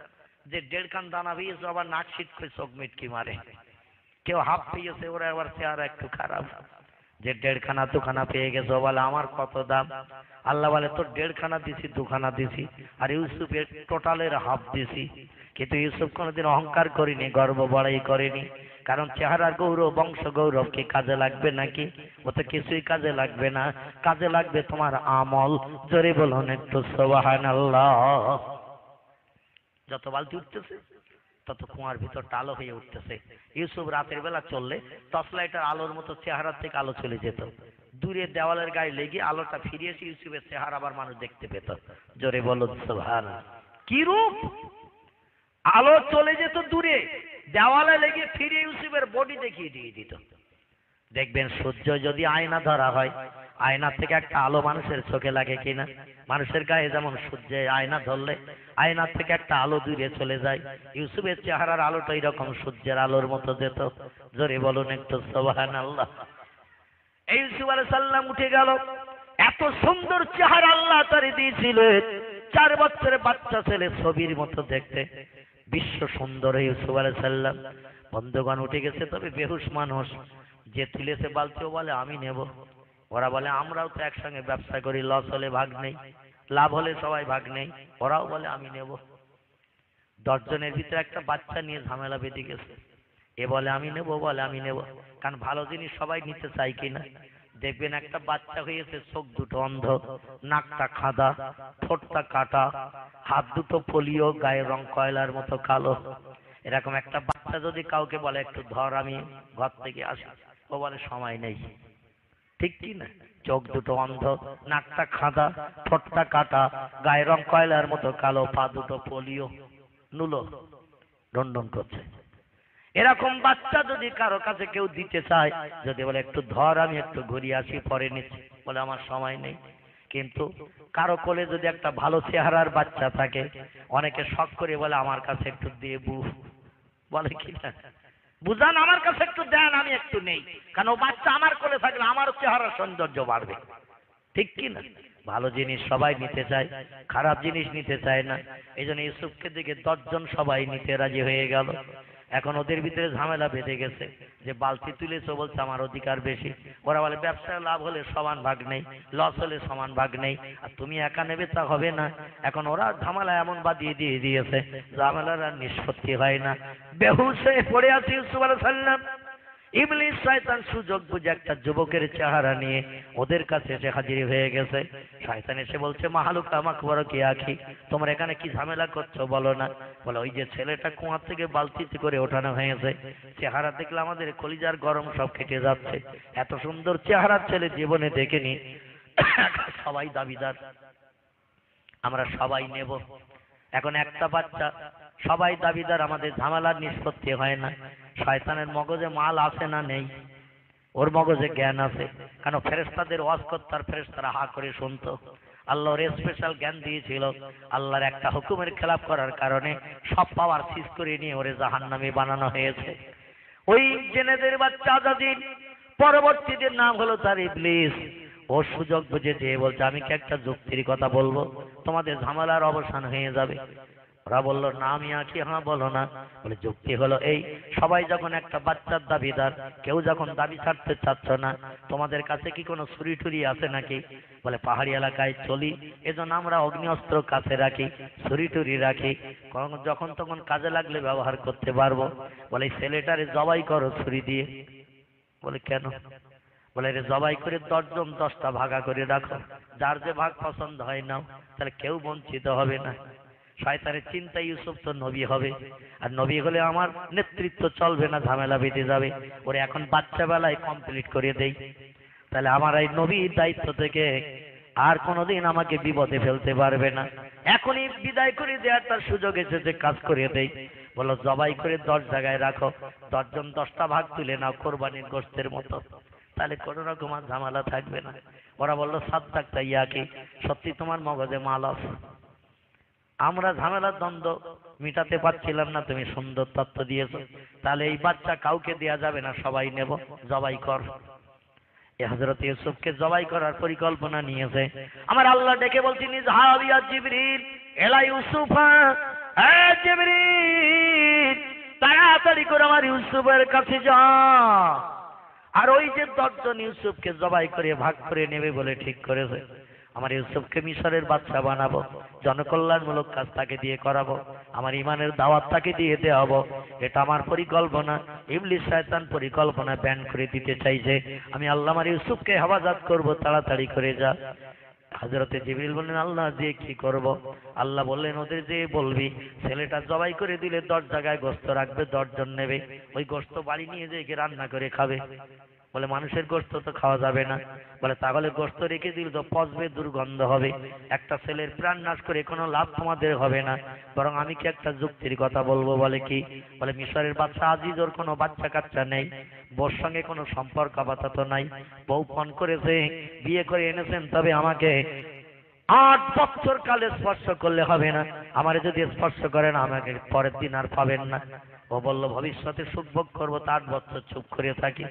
আর জলাইকা খোঁজ নিচ্ছে, তো আমার স্বামী না, আমার স্বামী যারে স্বপ্নে দেখি সে তো এ না, অতএব আমার স্বামী ছাড়া আমার দেহ কাউকে দেব না। জোরে বলুন একটু সুবহানাল্লাহ। ঘুমিয়ে পড়ে পড়ে জলাইকার স্বপ্ন দেখতো, অপরূপ সুন্দর চেহারা একটা যুবকের সঙ্গে জলাইকা বসে বসে গল্প গুজব করছে। ঘুম ভেঙে গেলে মনটা কালো হয়ে যেত, আমি ওকে কবে পাবো কবে পাবো, এই নিয়ে বড় দুশ্চিন্তার মাঝখানে রয়েছে। আল্লাহ বললেন, জলাইকা, আজিজের বাড়ি আমার ইউসুফকে হাজির করে দিয়ে তোর হৃদয়ের তুষের আগুন নিভিয়ে দেব। চিল্লাই বলুন একটু সুবহানাল্লাহ। কি আল্লাহর পরিকল্পনা, মানুষ কি বুঝতে পারে নাকি? হযরত জিবরিল বলছেন, বাচ্চাটার প্রাণ নাশ করো না, 1 পয়সার লাভ তোমাদের হবে না, তবে এই ছেলেটার মিশরের বাচ্চার কাছে নিয়ে বিক্রি করো। বাচ্চার বাচ্চা কাচ্চা নাই, বুড়ো মানুষ, উনি দেশে ঘোষণা দিয়েছি, একটা ভালো চেহারার ছেলে আমার কাছে যদি কেউ বিক্রি করে দেয়, উপযুক্ত দাম দিয়ে কিনে নেব। আর আমার বিবি আছে রাজদরবারে বাড়িতে, তাকে দিয়ে ছেলেটারে মানুষ করে ভবিষ্যতে আমি মারা গেলে আমার জায়গায় তারে বসিয়ে দিয়ে দেশের বাচ্চা বানাবো। অতএব বিক্রি করে দাও, তোমরা টাকা পাবে, ছেলেটাও বেঁচে যাবে। 10 জন ব্যবসায়ী বলছে, ওর মগজের থেকে এর মগজে জ্ঞান বেশি। জোরে বলুন সুবহানাল্লাহ। জ্ঞান তো বেশি হবে, ইনি ফেরেশতা। জোরে বলুন একটু সুবহানাল্লাহ। জিবরিলের যুক্তি পছন্দ করে নিয়ে ওরা বন্ধু তরবারি থলির ভিতরে ঢুকিয়ে দিল। বলল, চল বাচ্চার কাছে যাই। ইউসুফকে নিয়ে গেছে, 4 বছরের ছেলে। আস্তে আস্তে ইউসুফের হুঁশ ফিরে গেছে, কিন্তু দেশ কোথায় বাড়ি কোথায় বাপ মার কোনো খেয়াল নাই। এমন পানির কুয়ার ভিতরে নাকানি সুমানি খেয়েছেন, সব ভুলে গেছেন তিনি। আল্লাহ বলছেন, এখন ভুলে থাকতে হবে তোর, পরবর্তী দাবার সব খেয়াল করে দেব আমি। জোরে বলুন একটু সুবহানাল্লাহ। বাচ্চার কাছে ছেলে দেখালে বাচ্চা তো এ ছেলে ছিল কোথায়? বিশ্ব সুন্দর, অত রূপ চেহারা আর কারো হয়নি, কেবলমাত্র মুহাম্মদ রাসূলুল্লাহ ছাড়া। জোরে বলুন একটু সুবহানাল্লাহ। পুরুষদের ভিতরে এত রূপ চেহারা সৌন্দর্য আর কারো হয়নি, একমাত্র আমাদের প্রিয় নবী মুহাম্মদ রাসূলুল্লাহ ছাড়া। নবীজির চেহারা ছিল লাল পরিষ্কার, ইউসুফের চেহারা ছিল সাদা পরিষ্কার। ভাইরা আমার, ইউসুফ আলাইহিস সালামকে কিনে নিয়ে নিলেন বাদশা, কয়েক হাজার দিরহাম দিয়ে ব্যবসায়ীদের টাকা দিয়ে দিল। ওরা আনন্দ করতে করতে বাড়ি গেল। রাজদরবারের মন্ত্রী মহোদয় দিয়ে বাচ্চাটারে বাড়ি পাঠিয়ে দিল। জলাইকার সঙ্গে তো দেখভাল তাহলে হয় না, রাত্রিতে এক জায়গায় থাকি না, কারণ ওর পণ আছে, বিয়ের পর স্বামী গায়ে হাত দেবে না 8 বছর। এই 8 বছর পণ করে নিয়েছে, স্বামীরে খুঁজবে, তাই বাচ্চাটা পৌঁছে দেয়া হলো জলাইকার কাছে। বলে, এই ছেলেটা কিনেছে, বাচ্চারে মানুষ করো তুমি, তোমার তো আপাতত কাজ নাই, স্বামী সেবা করতে হয় না, অন্তত বাচ্চাটার মানুষ করো। যে ইউসুফকে জলাইকার কাছে তুলে দেয়া হলো, জলাইকা বলে, ঘুমিয়ে ঘুমিয়ে তো এরই দেখি আমি, এরই তো ঘুমিয়ে ঘুমিয়ে দেখি আমি, এই তো আমার মনের মানুষ স্বপ্নের পুরিয়ে, এটাই তো সারা জীবন স্বপ্নে দেখি। তাহলে স্রষ্টা আমার জীবনের সঙ্গীকে আমার কাছে পৌঁছে দিয়েছেন। বলতে চাই যে সেটা হলো এই, আমার আল্লাহকে ডেকেছিলেন বলে কুয়ার ভিতরে আল্লাহ হেফাজত করে মিশরের বাদশার বাড়িতে লালন পালনের সুযোগ করে দিয়েছে। আর আমরা কোন রকম একটা সমস্যায় বললে মেম্বারের বাড়ি, প্রধানের বাড়ি, এমএলএর কাছে দরখাস্ত দিয়ে আসলাম, আর বললাম একটু দেখো এই বিপদে মুসিবতে পড়েছি, অন্তত তোমার দ্বারা যেন সমস্যার সমাধান হয়। আমার আল্লাহ কি খুশি হবে নাকি ওতে? আমার আল্লাহতে খুশি হবেন না। মুসলমান ভাইরা আমার, এই পৃথিবীতে আমার আল্লাহ উপকার করেছেন পয়গম্বরদের। হযরত ইউনূস আলাইহিস সালাম নৌকা থেকে সঙ্গীরা ফেলে দিল তারে পানিতে, আর বড় তিমি মাছ হাত করে আলুর বস্তার মতো গিলে নিল ইউনূসকে। কোরআনের ভিতরে তার জীবনী কোট করা হয়েছে। রাতের গভীর আমি নানি দাদির কোনো গল্প করছি না, আল্লাহর কোরআনে যে তত্ত্বগুলো দেওয়া হয়েছে আমাদের মগজ সাফ করার জন্য, তাই গোটা কয়েক তত্ত্ব পরিবেশন করি, বক্তব্যের রীতি টানবো। সেগুলো যদি আগামীতে আমল করতে পারি আল্লাহকে আমরাও পেতে পারবো। জোরে বলুন একটু আমিন। বড় মাছ হা করে এসে খেয়ে নিয়েছে। মাছের নাম হলো তিমি মাছ। কি মাছ বললাম? তিমি মাছ। তিমি মাছের দৈনন্দিন খাবার লাগে সাগরে 60 থেকে 65 টন। কতটা বললাম? 60 থেকে 65 টন করে খাবার লাগে বড় বড় তিমি মাছের। 100 কেজিতে 1 কুইন্টাল, 10 কুইন্টালে 1 টন, 65 টন খাবার লাগে তিমি মাছের। ও ছোট তো নাকি মাছ? ছোট তো নাকি? তিমি মাছ বাচ্চা দিলে 24 থেকে 25 টন ওজন হয় নাকি ওর বাচ্চা। যখন বাচ্চা দেয় 24 থেকে 25 টন নাকি বাচ্চার ওজন হয়। সাগরে যত সৃষ্টি আছে সমস্ত সৃষ্টির ভিতরে তিমি মাছ আকারে দৈর্ঘ্য প্রস্থে বড়। এ যখন তখন লেজের বাড়ি দিলে জাহাজ খাত করে উল্টে দিয়ে দিতে পারে।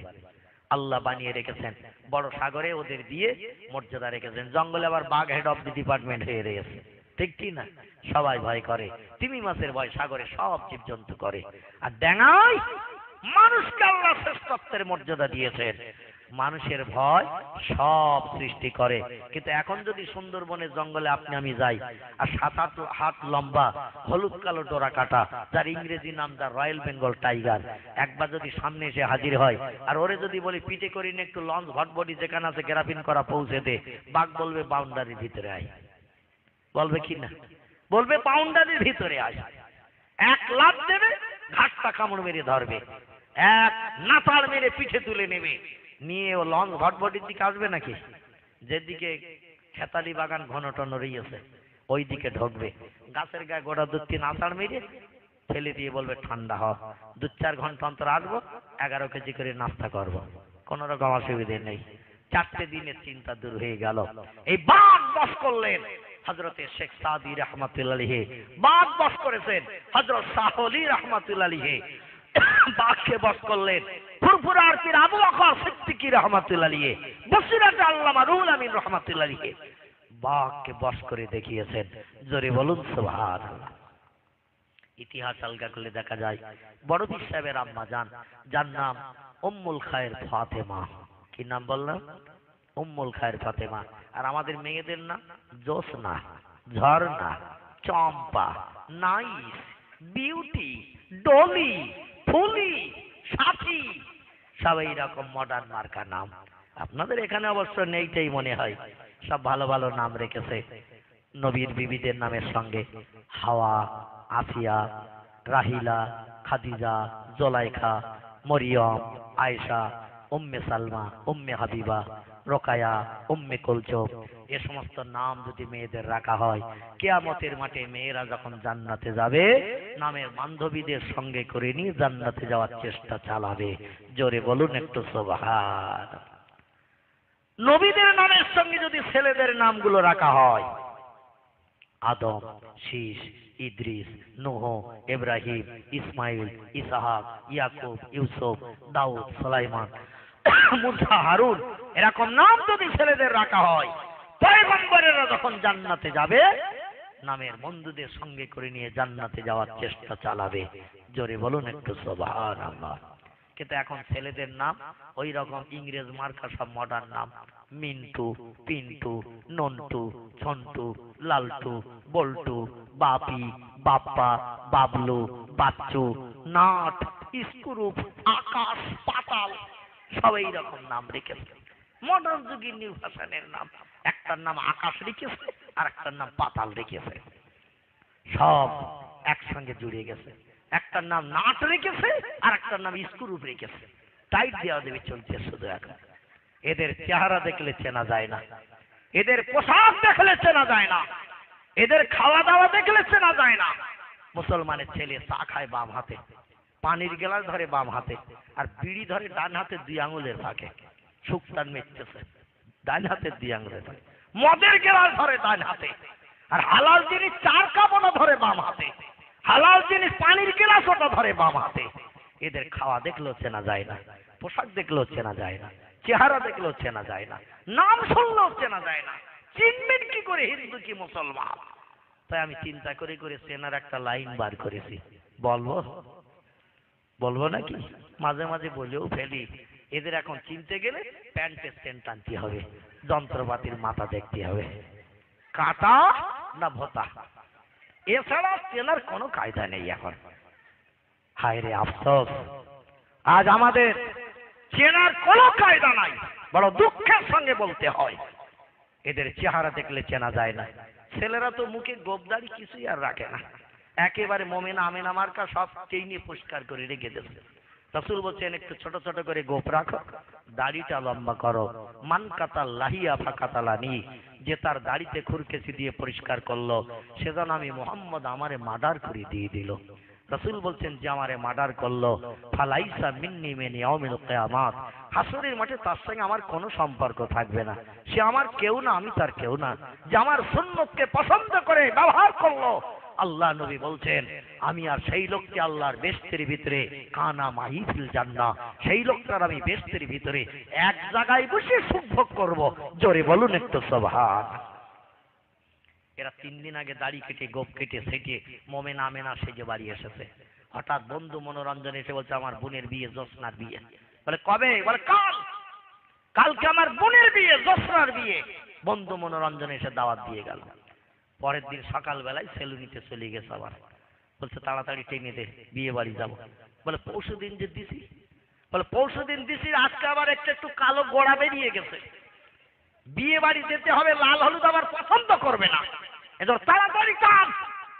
3 দিন আগে দাড়ি গোপ কেটে সাফ করে এসেছে, বন্ধুর বোনের বিয়েতে যাবে। 3 দিন পর আবার টানতেছে, আর হাত দুটো একটু শগুনের ডানার মতো নজর করতে বলে। বগলের তলায় সুন্দরবনের গোলবাগান, নাভির নিচে মরিচ ধাবির কেওড়া বাগান। উকুন আর এখন মাথায় থাকে না। উকুন বলে মাথায় তো 2-4 বার করে শুধু চিরুনি টানতেছে, ওখানে বসবাসের অসুবিধে, যেখানে চিরুনি যায় না ওখানে যে স্থায়ী ঘর বাঁধবো। এখন উকুন সব যেখানে চিরুনি টিরুনি যায় না সেখানে এসে ঘর বেঁধেছে। জোরে বলো নাউজুবিল্লাহ। মাসের পরে মাস সুন্দরবনে জঙ্গল বানিয়ে রেখেছে, বগলের তলায় নাভির নিচে।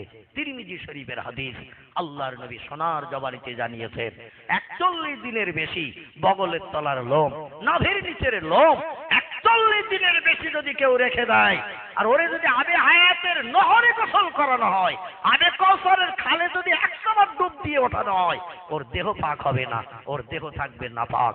ওর দেহের দ্বারা কোনো ইবাদত বন্দেগী আল্লাহর দরবারে একদিন কবুল হবে না। জোরে বলুন একটু নাউজুবিল্লাহ। 41 দিনের বেশি বগলের তলার লোম, নাভির নিচের লোম কোন নারী কোন পুরুষ রাখতে পারবে না। রাখলে গোসল করলে দেহ পাক হবে না, ওই নাপাক জিনিস থাকার কারণে আপনার দেহ পবিত্র হবে না। কোন ইবাদত, কোরআন তেলাওয়াত, জিকির, আজকার, নামাজ, কালাম কিছুই কবুল হবে না। মুসলমান ভাইরা আমার, আজ আমরা শরীয়তের আইনকে লঙ্ঘন করে ইবলিশ শয়তানের আদর্শের অনুসরণ করে চলেছি। যেটা রাখার কথা সেটা রাখি না, আর যেটা কাটতে হবে সেটা অটোমেটিক রেখে দিয়ে দিয়েছি। তাহলে আল্লাহর কাছে সাহায্য চাইলে পাবো তো নাকি? আল্লাহ বলছে আগে প্লেট পরিষ্কার কর, তারপরে রসগোল্লা যা দিবি দে, আমার গ্রহণ করতে আপত্তি থাকবে না। এখন প্লেটে যদি মুরগি, বোঝেন তো মুরগি, মুরগির পায়খানা যদি প্লেটে রাখা হয়, আর তাতে যদি 12 টাকা দামের রসগোল্লার নটা সাজিয়ে দেয়া হয়, পায়খানা এমন খেজুরের পাটালি যেরকম রং, পায়খানার ওই রকম রং। মুরগির পায়খানা প্লেটের কানায়, রসের সঙ্গে পায়খানা মিশে গিয়েছে, আবার রসের সঙ্গে রসগোল্লাও বসে গেছে 9টা। অতিথিরে দেয়া হলো, অতিথি প্লেট টেনে নিয়েছে, 12 টাকা দামের রসগোল্লার 9টা সাজানো, ছেলের বাপ খাবে, মেয়ের বাপ স্পেশাল বায়না দিয়ে দিয়েছে। বিসমিল্লাহ ওয়ালা বরকাতিল্লাহ, দোয়া টোয়া যা পড়ার পড়িয়ে নেছে, প্লেট টেনেছে, রসগোল্লা তুলে গালে দেবে, হঠাৎ ছেলের বাপ প্লেট ঠেলে দিচ্ছে। বলছে খাবেন বলে ঠেলে নিলেন, দোয়াও পড়িয়ে নিলেন, হঠাৎ ঠেলে দিচ্ছেন কেন? বলে একটু লক্ষ্য করে দেখো প্লেটের কানায়, দেখে বাতাসার মতন খেজুরের পাটালির মতন রং, মুরগির পায়খানা বসে রয়েছে, আর পায়খানার সঙ্গে রস মিশে, রসের সঙ্গে রসগোল্লা মিশে। কোন শৌখিন লোক খাবে নাকি? বাড়িওয়ালার করবে কি তাড়াতাড়ি আঙুল দিয়ে পায়খানাটা মুছে দিয়ে দিয়েছে, দিয়ে বলছে নেন বেই এইবার খান। বেই বলছে পায়খানা নেই কিন্তু গন্ধ আছে, ঠিক কি না? পায়খানা মুছে দেছো কিন্তু দেখো গন্ধ রয়েছে, ও গন্ধ প্লেটে কোনো তোহফা চলবে না। আল্লাহ বলছেন তোমার জবানে খাবে বিড়ি, খাবে সিগারেট, তিরঙ্গা, খৈনি, হিরোইন, গাঁজা, আফিম, আর ওই জবান প্লেটে কোরআন তেলাওয়াত করবে, আমার নামের জিকির আজকার তাসবিহ করবে, আমি আল্লাহও গ্রহণ করব না। প্লেটটাকে পরিষ্কার করো, তারপরে কিছু দাও, আমার গ্রহণ করতে আপত্তি থাকবে না। জোরে বলুন একটু সুবহান। পিরানি বিরিদাস্তিগিরি মহিউদ্দিন আব্দুল কাদের জিলানী রাহমাতুল্লাহি আলাইহি, ওনার আম্মা জান একদিন ডেকে বলছেন, বাবা আব্দুল কাদের, দেশের লোক তোমারে পীর বলে, এই মাসে যিনি পৃথিবী থেকে ইন্তেকাল করেছেন তার কথা শুনছিলেন না? সমস্ত অলিদের শ্রেষ্ঠ অলি যিনি, ইরাকের বাগদাদের জমিনে ঘুমিয়েছেন তিনি, ওনার মায়ের নাম হলো এমন করে উম্মুল খায়ের ফাতেমা, পিতার নাম ছিল আবু সারে মুসা জাঙ্গি। নদীতে জাল পেতে মাছ ধরতেন তিনি, আর ওই মাছ বাজারে বিক্রি করে যা পয়সা হতো তাই দিয়ে সংসার চালাতেন। জোরে বলুন একটু সুবহানাল্লাহ। দেশের মানুষের কাছে সুবিচার হিসাবে বিবেচিত ছিলেন তিনি। মা একদিন ডেকে বলছে, বাবা দেশের লোক তোমার খুব সুনাম করে, তুমি নিত্য নতুন কারামাত দেখাও মানুষের কাছে, অলৌকিক ঘটনা তুমি ঘটাও নাকি শুনেছি। আমি তোমার মা নমাজ 10 দিন তোমার পেটে রাখলাম। আমাদের দেশের মেয়েলিয়া একটা প্রবাদ আছে, বাচ্চা মায়ের পেটে থাকে কতদিন? 9 মাস 10 দিন। কিন্তু অধিকাংশ মেয়েরা দেখবেন বলে 10 মাস 10 দিন, বলে কি না? এটা আমাদের দেশে একটা বহুল প্রচলিত শব্দ হয়ে গেছে। 10 মাস 10 দিন বাচ্চা পেটে থাকতে গেলে 10 মাস পেরিয়ে 11 মাস পড়লে বাচ্চা হতে হবে, তাহলে 10 মাস 10 দিন বয়স হবে মায়ের পেটে। কিন্তু তা হয় না, 9 মাস পেরিয়ে গেলে বাচ্চা হয় 10 মাসে। এই জন্য বাচ্চা মায়ের পেটে থাকে 9 মাস 10 দিন। এই 9 মাস 10 দিন বাচ্চা মায়ের পেটে থাকতে থাকতে পৃথিবীতে জন্ম নেয়, ভূমিষ্ঠ হয়। ডেকে বলল, বাবা কত কষ্ট পেয়েছি তোমাকে পেটে রেখে, কতদিন খেতে পারিনি, এমন করে বমি টমি করেছি, রাতের ঘুম হারাম করেছি, তুমি কত হেড মেরেছো, কিনের গুতে দিয়েছো আমার পেটে, জীবন নিয়ে টানাটানি হয়েছে, দেশের লোককে কত কিছু দেখাও, কিন্তু আমি তোমার মা জনম দুঃখিনী উম্মুল খায়ের ফাতেমা, আমারে কোনোদিন তো কোনো কারামাত তুমি দেখালে না। অন্তত তোমার মাকে একটা দিন একটু কিছু দেখালে ভালো হতো। বড় পীর সাহেব বলছে, মা আমি আপনারে দেখাবো না, আর দেশের লোকের দেখাবো, আমি আব্দুল কাদের ওটা পছন্দ করি না। ও জনম দুঃখিনী মা, সর্বপ্রথম আমার কারামাত আমি আপনাকে দেখিয়েছি, আপনাকে দেখানোর পর তারপর আমি জনগণকে দেখাই, আর আপনারে দেখাবো না অন্য লোককে দেখাবো, আমি আব্দুল কাদের ওটা পছন্দ করি না। মা বলে, কই কবে কোন দিন আমারে কি দেখালে তুমি? কিচ্ছু তো কোনোদিন দেখাও না, শুধু আসো খাও আর ঘরে সও, যা কিছু দেখাও তো বাইরে লোকেরে তুমি দেখাও, তারা এসে গল্প করে তোমার সুনাম করে তাই শুনি। আরে আব্দুল কাদের আমারে কবে কি দেখালে তুমি? বলে বিশ্বাস বলছে, মা অনেক দিন আগের কথা আপনার মনে নাই, তবে আমি স্মরণ করে দিলে আপনার মনে পড়ে যাবে। মা ডেকে বলছে, বাবা কিরকম কবে কি দেখিয়েছো তাহলে একটু স্মরণ করাও। উনি বলছেন, মা আমি তখন আপনার পেটে 8 মাস। কতদিন? আপনার পেটে আমি তখন 8 মাস। 1 মাসের মতো দুনিয়ায় জন্মগ্রহণ করতে বাকি। এক লম্পট যুবক আপনার রূপচারা সৌন্দর্যের কথা পাড়া প্রতিবাসীর কাছে শুনেছে। একদিন দুপুর রোদ্রে ঝাঁঝা রোদ্র চলছে, বৈশাখ জ্যৈষ্ঠ মাসের প্রচন্ড গরম। ওই রকম সময় যুবক আপনাকে স্ত্রী হিসাবে ব্যবহার করার জন্য আমাদের প্রাচীরের ভিতরে দুপুরবেলা ঢুকে গেছে। বাবা আবু সালে মুসা জাঙ্গি প্রতিদিন সকালে চলে যায়, সন্ধ্যার পরে বাড়ি আসে, নদী থেকে জাল তুলে নিয়ে মাছগুলো বাজারে বিক্রি করে বাড়ি ফেরে।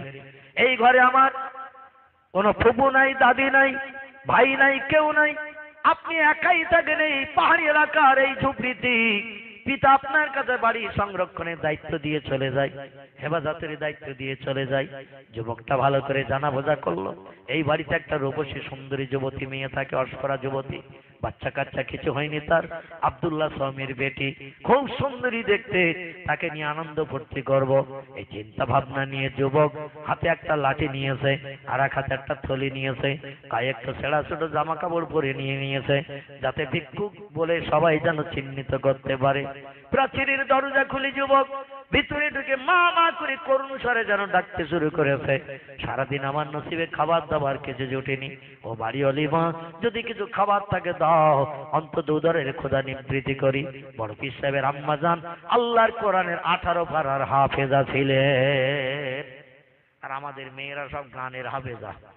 ঠিক না ভুল?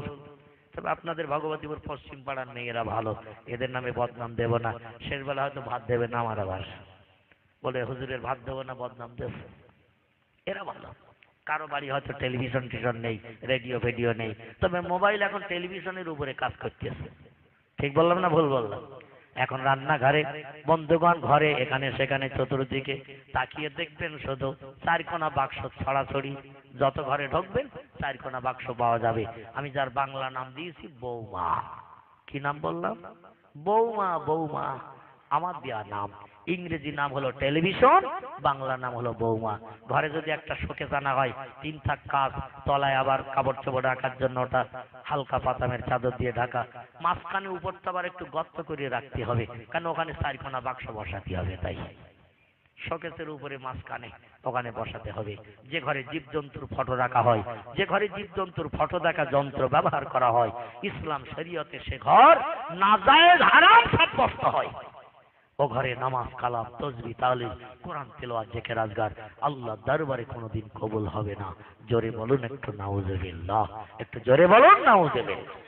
বড় পীর সাহেবের আম্মাজান আল্লাহর কোরআনের 18 পারার হাফেজা, দৈনন্দিন রাত্রির বেলা শয়ন করতেন যখন, সপারা কোরআন তেলাওয়াত না করে কোনোদিন ঘুমাতেন না। কপারা 6 পারা করে কোরআন তেলাওয়াত করতেন, তারপরে তিনি নিদ্রায় যেতেন। আর আমাদের মেয়েরা কাজকর্ম সেরে খাটের উপরে বালিশে কাত হয়ে শুধু রিমোটের সুইচের চ্যানেল পাল্টাচ্ছে। 57 দেব না 41 দেব। কোন জায়গায় ন্যাংটা নারীর নাচ ডান্স আর মুক্তি হাসি চলতেছে, দেখবে আর আস্তে আস্তে ঘুমিয়ে পড়বে। তবে এখানকার মারা ভালো, আমি আগেই বলেছি ওরাও সব রিমোটের সুইচ টুইচ চ্যানেল পাল্টায় না, যা আছে থাক, ঘুমিয়ে পড়ি। নবীজি বলছেন আমার মহব্বতে দরুদ শরীফ পড়তে পড়তে আমার কোন উম্মতি যদি ঘুমিয়ে যায়, আমি আল্লাহ নবী 40 দিনের ভিতরে সেই লোকটির সঙ্গে জিয়ারাত নসিব করাই। একটু জোরে বলুন। কত সুন্দর তথ্য! তিরমিজি শরীফ, আবু দাউদ শরীফ দুটি হাদিসে এই তথ্যটি এসেছে। নবী বলছেন আমার সঙ্গে যদি কেউ স্বপ্নে দিদার করতে চায়, প্রতিদিন রাতের বেলা যখন শয়ন করবে একটু ওযু করে যেন পবিত্রতা অবলম্বন করে নেয়। নাপাক দেহধারী আমারে দেখতে পাবে না। যে লোকটা ওযু করে পবিত্রতা অবলম্বন করে ডান কাঁধে কাত হয়ে বালিশে মাথা দিয়ে ঘুমাতে যাবি, যত সময় ঘুম না আসবে আমার মহব্বত একটু দরুদ শরীফ পড়তে থাকবে। এই দরুদ পড়তে পড়তে যদি ঘুমিয়ে যায়, আমি আল্লাহর নবী 40 দিনের ভিতরে ওই লোকটির সঙ্গে দিদার নসিব করি। তাহলে নবীর দেখা সহজ কি না? নবীর দেখা তো সহজ, কিন্তু আমরা দেখতে পেরেছি কেউ? নসিব হয়নি। আমরা ঘুমিয়ে পড়লে দেখা হয় তাদের সঙ্গে যার যেটার প্রয়োজন। ছেলেরা দেখে মেয়েদের, মেয়েরা দেখে ছেলেদের, ঠিক কি না? নায়ক আর নায়িকা, অভিনেতা আর অভিনেত্রী, ছেলেদের দরকার যার, ও ঘুমিয়ে পড়লে দেখা হয় তার। আবার মেয়েদের দরকার যার, ঘুমিয়ে পড়লে দেখায় তার। কারণ সিনেমার নায়ককে দেখে এসেছে মেয়েরা। আমাদের খোকার বাবের মাথার চুল হাফ সাদা হাফ কালো, নাকটা একটু যেন এক পাশে বেঁকা মার্কা, চোখ দুটো ভেতরে ঢোকা, সামনের বেড়া 3খানা ফাঁকা। আর ওই নায়ক বারবার এসেছে, আর কত সুন্দর চেহারা। ওই রকম একটা লোক যদি আমার জীবন সঙ্গী হতো, ভবিষ্যৎ জীবনে সব দুঃখ নিবারণ হয়ে যেত। ঘুমিয়ে পড়িয়েছে, নায়ক এসে হাজির হয়ে গেছে। জোরে বলুন একটু নাউজুবিল্লাহ। স্বামী স্ত্রীর ভিতরে বিভেদ সৃষ্টি হয় এই সমস্ত চেহারা দেখলে, আর এগুলো দেখা শরীয়তে নাজায়েজ হারাম। জোরে বলুন একটু নাউজুবিল্লাহ মিন যালিক।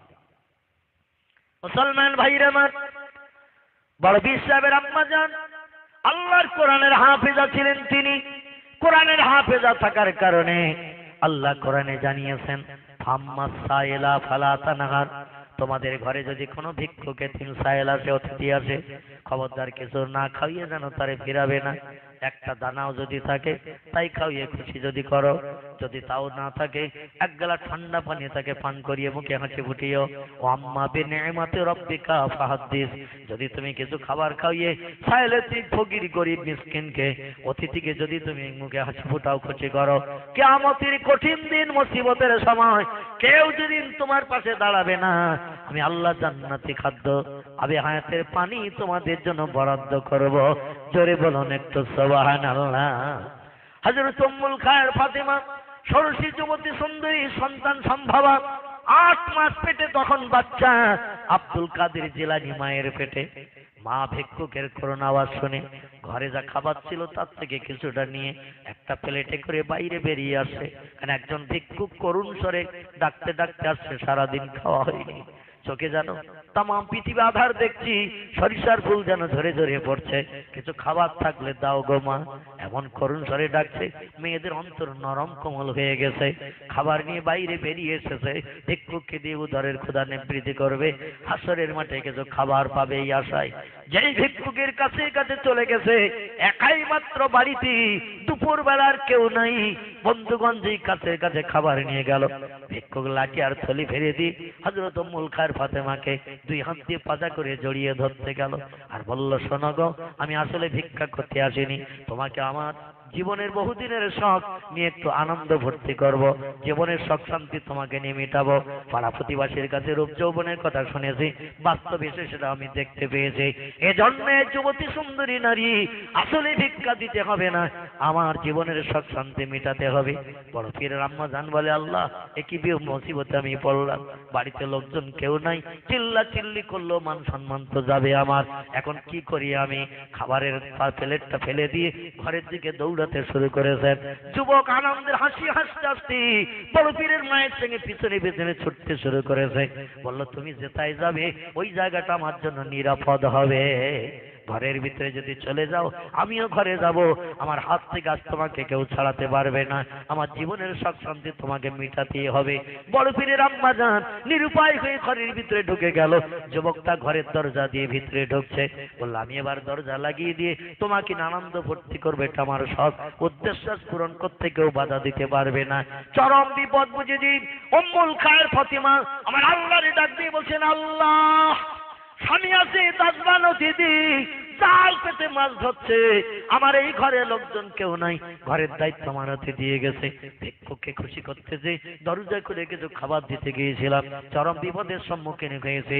আল্লাহ আপনার বান্দির ইজ্জত নষ্ট হবে, এটা যদি তুমি পছন্দ করো আমার কিছু বলার নাই, আর যদি বান্দির ইজ্জত তুমি রক্ষা করতে চাও, বান্দির জন্য সাহারা হয়ে যাও। চিল্লাই বলুন একটু সুবহানাল্লাহ, নারে তাকবীর।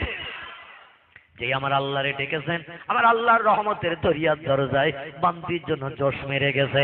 আল্লাহ ডেকে বলে, আব্দুল কাদির, মায়ের পেটে তুমি আছো 8 মাসের মতো, এখনো 1 থেকে 7 মাসের মতো, পৃথিবীতে তোমার আগমনের সময় বাকি, তোমার মায়ের চরিত্র নষ্ট করে যাবে লম্পট দুর্বৃত্ত যুবক। আমি আল্লাহ আমার কাছে সাহায্য চেয়েছে, এই জন্য তোমার মায়ের হেফাজতের দায়িত্ব আমি নিয়েছি। তুমি যখন তোমার মায়ের পেটে জেন্দাছো, এ আব্দুল কাদির বাবা, তুমি বাঘ হয়ে বাইরে বেরিয়ে যাও, লম্পট যুবককে তাড়িয়ে দিয়ে তোমার মায়ের ইজ্জতের হেফাজত করো। আল্লাহ বড় বিশ্বাসকে হুকুম করলেন, বাঘ হয়ে মায়ের পেট থেকে বেরিয়ে যাও, অন্যথায় লম্পট যুবক যে কোনো একটা কিছু হয়ে তুমি বার হলে অমর্যাদা দিবে না, পাগল হয়ে গেছে তোমার মাকে ব্যবহার করার জন্য, একমাত্র হিংস্র জন্তু সেজে বেরোতে হবে। আল্লাহ হুকুম করলেন। আল্লাহ কোরআনে বলছেন, ইন্নামা আমরুহু ইযা আরাদা শাইয়ান আইয়াকুলা লাহু কুন ফায়াকুন। জোরে বলুন একটু সুবহানাল্লাহ।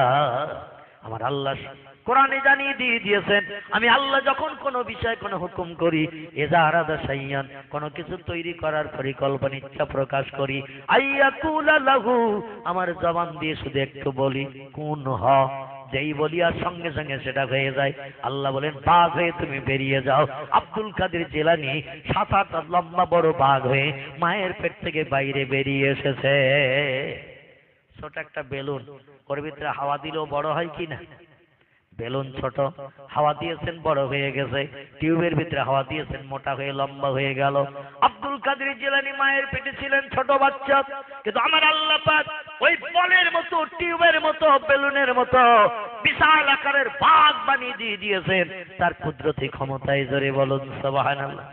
বাঘ মায়ের পেট থেকে বাইরে বেরিয়ে লম্পট যুবক ওনার মাকে যখন ধরতে আসছিল, আর সামনে যে হালুম করে পড়েছেন, যুবক বলছে, পাড়া প্রতিবাসীর কাছে শুনেছি এ বাড়ির লোকজন টন কেউ থাকে না, মেয়ে ছেলেটি একা থাকে ঘরে, কিন্তু আবু সালে মুসা জাঙ্গি মাথার তলায় বাঘ পুষে রেখে যাও নদীতে গেছে, তা তো আমার জানা নাই। ঘরের মাথার তলায় বাঘ পুষে রেখেছে তা তো কেউ বলেনি, সে বাঘ এখন আমার খেতে এসেছে। ও বলে, চাচা আপন প্রাণ বাঁচা, আর এখন ঘরে থাকা সম্ভব নয়, বড় হিংস্র বাঘ যে হালম করে পড়েছে সামনে, আর সঙ্গে সঙ্গে পালানোর জন্য উদ্যত হয়ে দৌড়াতে শুরু করেছে। বাঘ বলে, দাঁড়া, ব্যবস্থা করে ছেড়ে দিয়ে দেব। দৌড়াচ্ছে যুবক যত, বাঘ পিছনে তেড়ে নিয়ে যাচ্ছে তত। প্রাচীরের দরজার কাছে গিয়ে চিন্তা করলো, দরজা খুলতে গেলে তো 2-10 সেকেন্ড সময় লাগবে, বাঘ তার আমার ঘাড়ে পড়ে যাবে, কারণ আমার পিছনেই ছুটছে। ও আর প্রাচীরের দরজা খুললো না, প্রাচীরের উপরে হাত দিয়ে টপকে লাফ মেরে পেরিয়ে গেল। বাঘটাও প্রাচীরের উপরে দুখানা থাবা তুলে দিয়ে বলছে, আয় ব্যবস্থা করে ছেড়ে দেব। যুবক বলে, তুমি যে আসো মাথার তলায়, তা তো কেউ খবর দেয়নি, জীবনে মরবো তো এই প্রাচীরে আর ঢুকবো না। জোরে বলুন সুবহানাল্লাহ। এই যাত্রার মধ্যে বেঁচে গেছি দুরন্ত বেগে ছুট দেওয়ার কারণে, আমারে ধরতে পারিনি বলে বেঁচে গেছি, অন্যথা আমারে তুমি তো এক মুহূর্তের ভিতরে খেয়ে নিয়ে কমপ্লিট করে দিয়ে দিতে। লম্পট যুবককে দুর্বৃত্তকে তাড়িয়ে দিয়ে বাঘটা গুটি গুটি পায়ে গিয়ে এসে ঘরের ভিতরে যে ঢুকে গেছেন। আর বড় পীর সাহেবের আম্মা জান বলে, আল্লাহ, বাইরের দিকে টিকে চলে যাবি তো আবার ঘরে আসলি কেন? ঘরে ঢুকে গেছে বাঘ, উনি ভয়ে আর ঘরে ঢোকে না। আমাদের মেয়েরা প্রতিদিন যে রাতের বেলা ঘরে থাকে, সন্ধ্যার পরে যদি ইলেকট্রিক না থাকে ঘরে ঢুকতে বলে ঢুকবে নাকি? নিজের ঘর, বাড়ির ঘর, অন্ধকার ঘরে ঢুকতে ওরা ভয় পায়, ঠিক কি না? একটা আলো টালো হাতে থাকলে দেখবেন ঘরে ঢুকতে সুবিধা পায়। যে ঘরে প্রতিদিন থাকে সেখানেও ঢুকতে যেন গা সপ সপ করে। বড় বিশ্বাসের আম্মা দেখলেন বাঘ ঢুকে গেছে একটা ঘরের ভিতরে, আর আমি নারী জাতি ওই ঘরে ঢুকলে আমারও খেতে পারে। এই জন্য স্বামী ঘরে না ফেরা পর্যন্ত বাইরে অপেক্ষা করতে লাগলেন।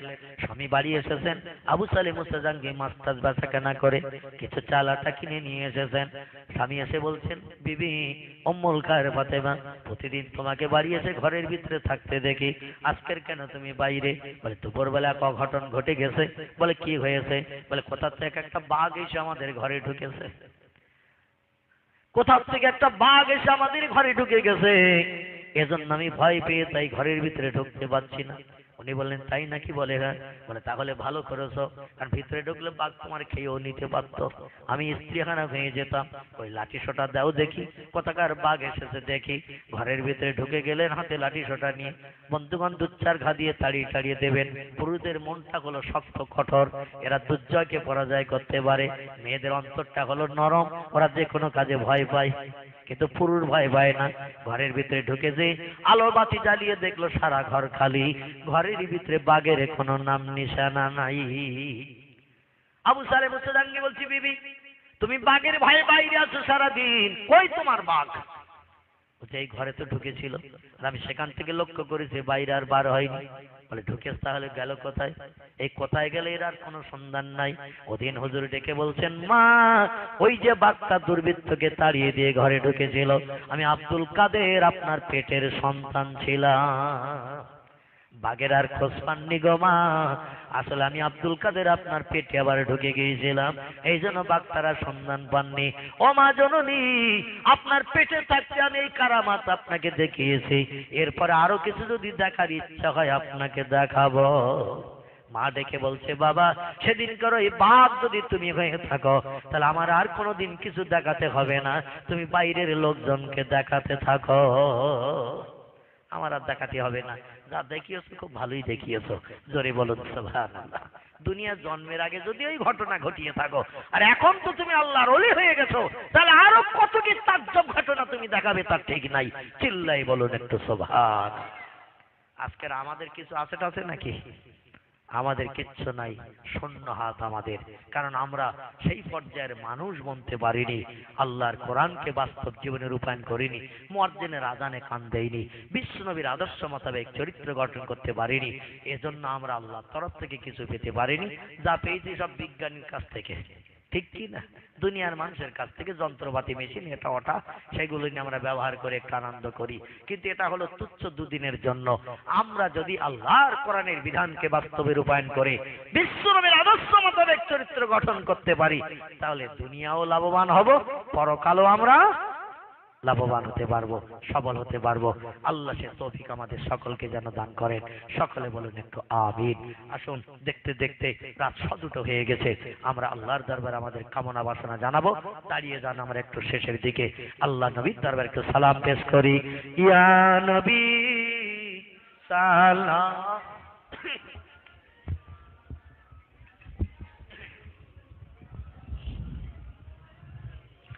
ইয়া হাবিব সালাম আলাইকা আলাইকা সালাওয়াতুল্লাহ।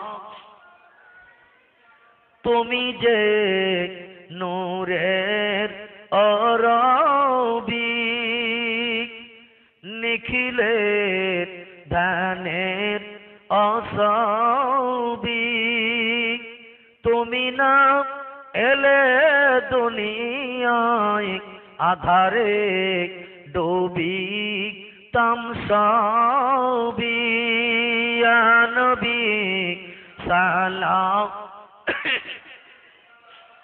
ইয়া রাসূল সালামুন আলাইকা, ইয়া হাবিব সালাম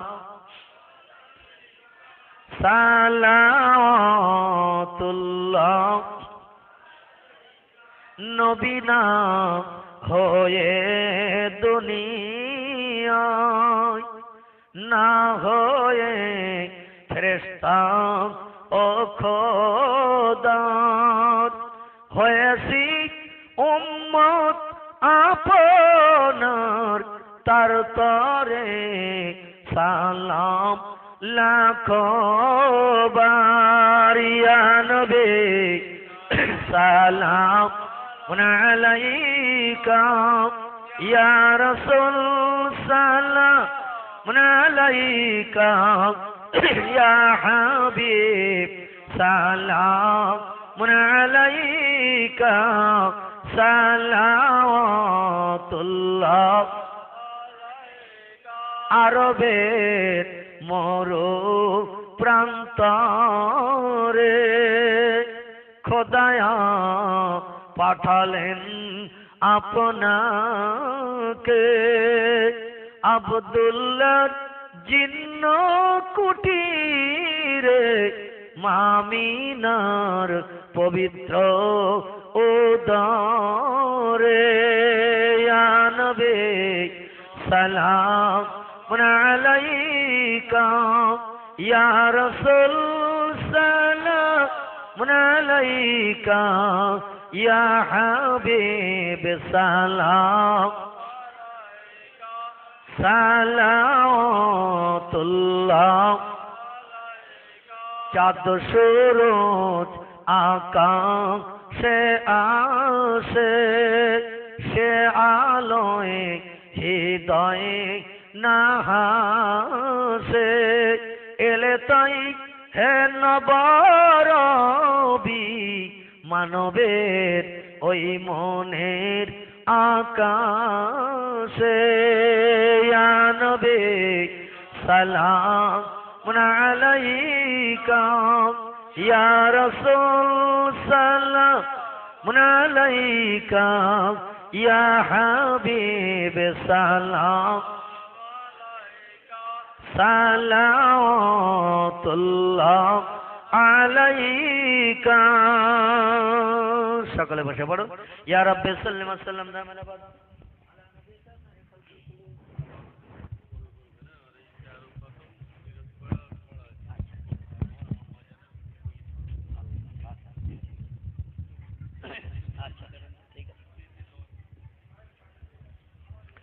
بلغ العلا بكماله كشف الدجى بجماله حسنت جميع خصاله صلوا عليه। আরবের বুকে মক্কার পরে মামিনার যেথায় ঘর, খোদার করুণা কাউসার হয়ে ঝরসে বারংবার। বালাগাল উলা বেকামালিহি কাশাফাত দুজা বেজামালিহি হাসনাতু জামিউ খাসালিহি সাল্লু আলাইহি।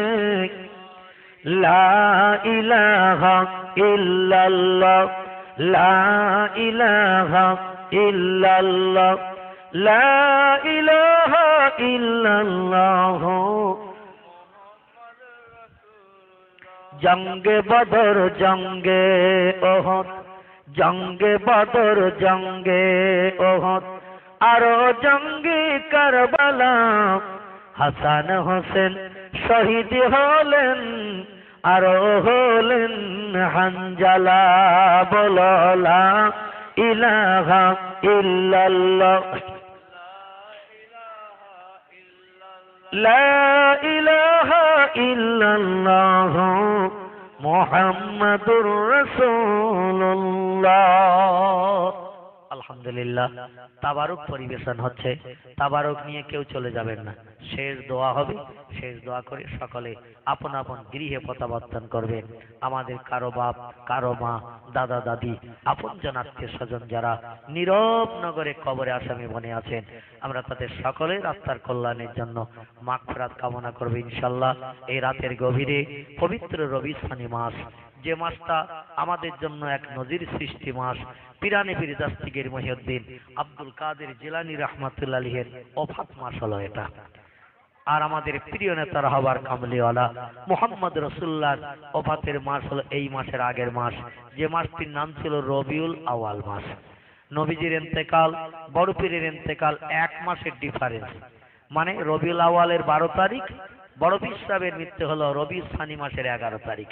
দুটি মাসের এক মাস ডিফারেন্স আমার আল্লাহ পাক দুটি মাসের মর্যাদা দিয়ে দুইজন শ্রেষ্ঠ বান্দাকে পৃথিবী থেকে উঠিয়ে নিয়ে কবরস্থ করেছেন।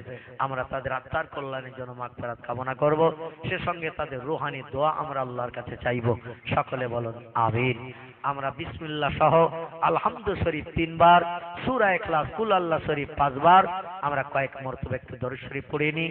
আর কর্তৃপক্ষরা তাবারুক পরিবেশন করছেন, আপনারা সকলে বসা বসা অবস্থায় তাবারুক নিয়ে নিন। ইনশাআল্লাহ তাবারুক দেয়া হয়ে যাবে, আমাদের দোয়াও ইনশাআল্লাহ শুরু হবে। বিসমিল্লাহির রহমানির রহিম, আলহামদুলিল্লাহি রাব্বিল আলামিন, রাহমানির মালিক ইয়াউমিদ্দিন, নাস্তাইন ইহদিনাস সিরাতাল মুস্তাকিম, সিরাতাল লাযিনা আন'আমতা আলাইহিম, বিসমিল্লাহির রহমানির রহিম, সিরাতাল লাযিনা আন'আমতা আলাইহিম, বিসমিল্লাহির রহমানির রহিম। قل هذا السلام عليكم، قل هذا السلام، اللهم صل على سيدنا محمد،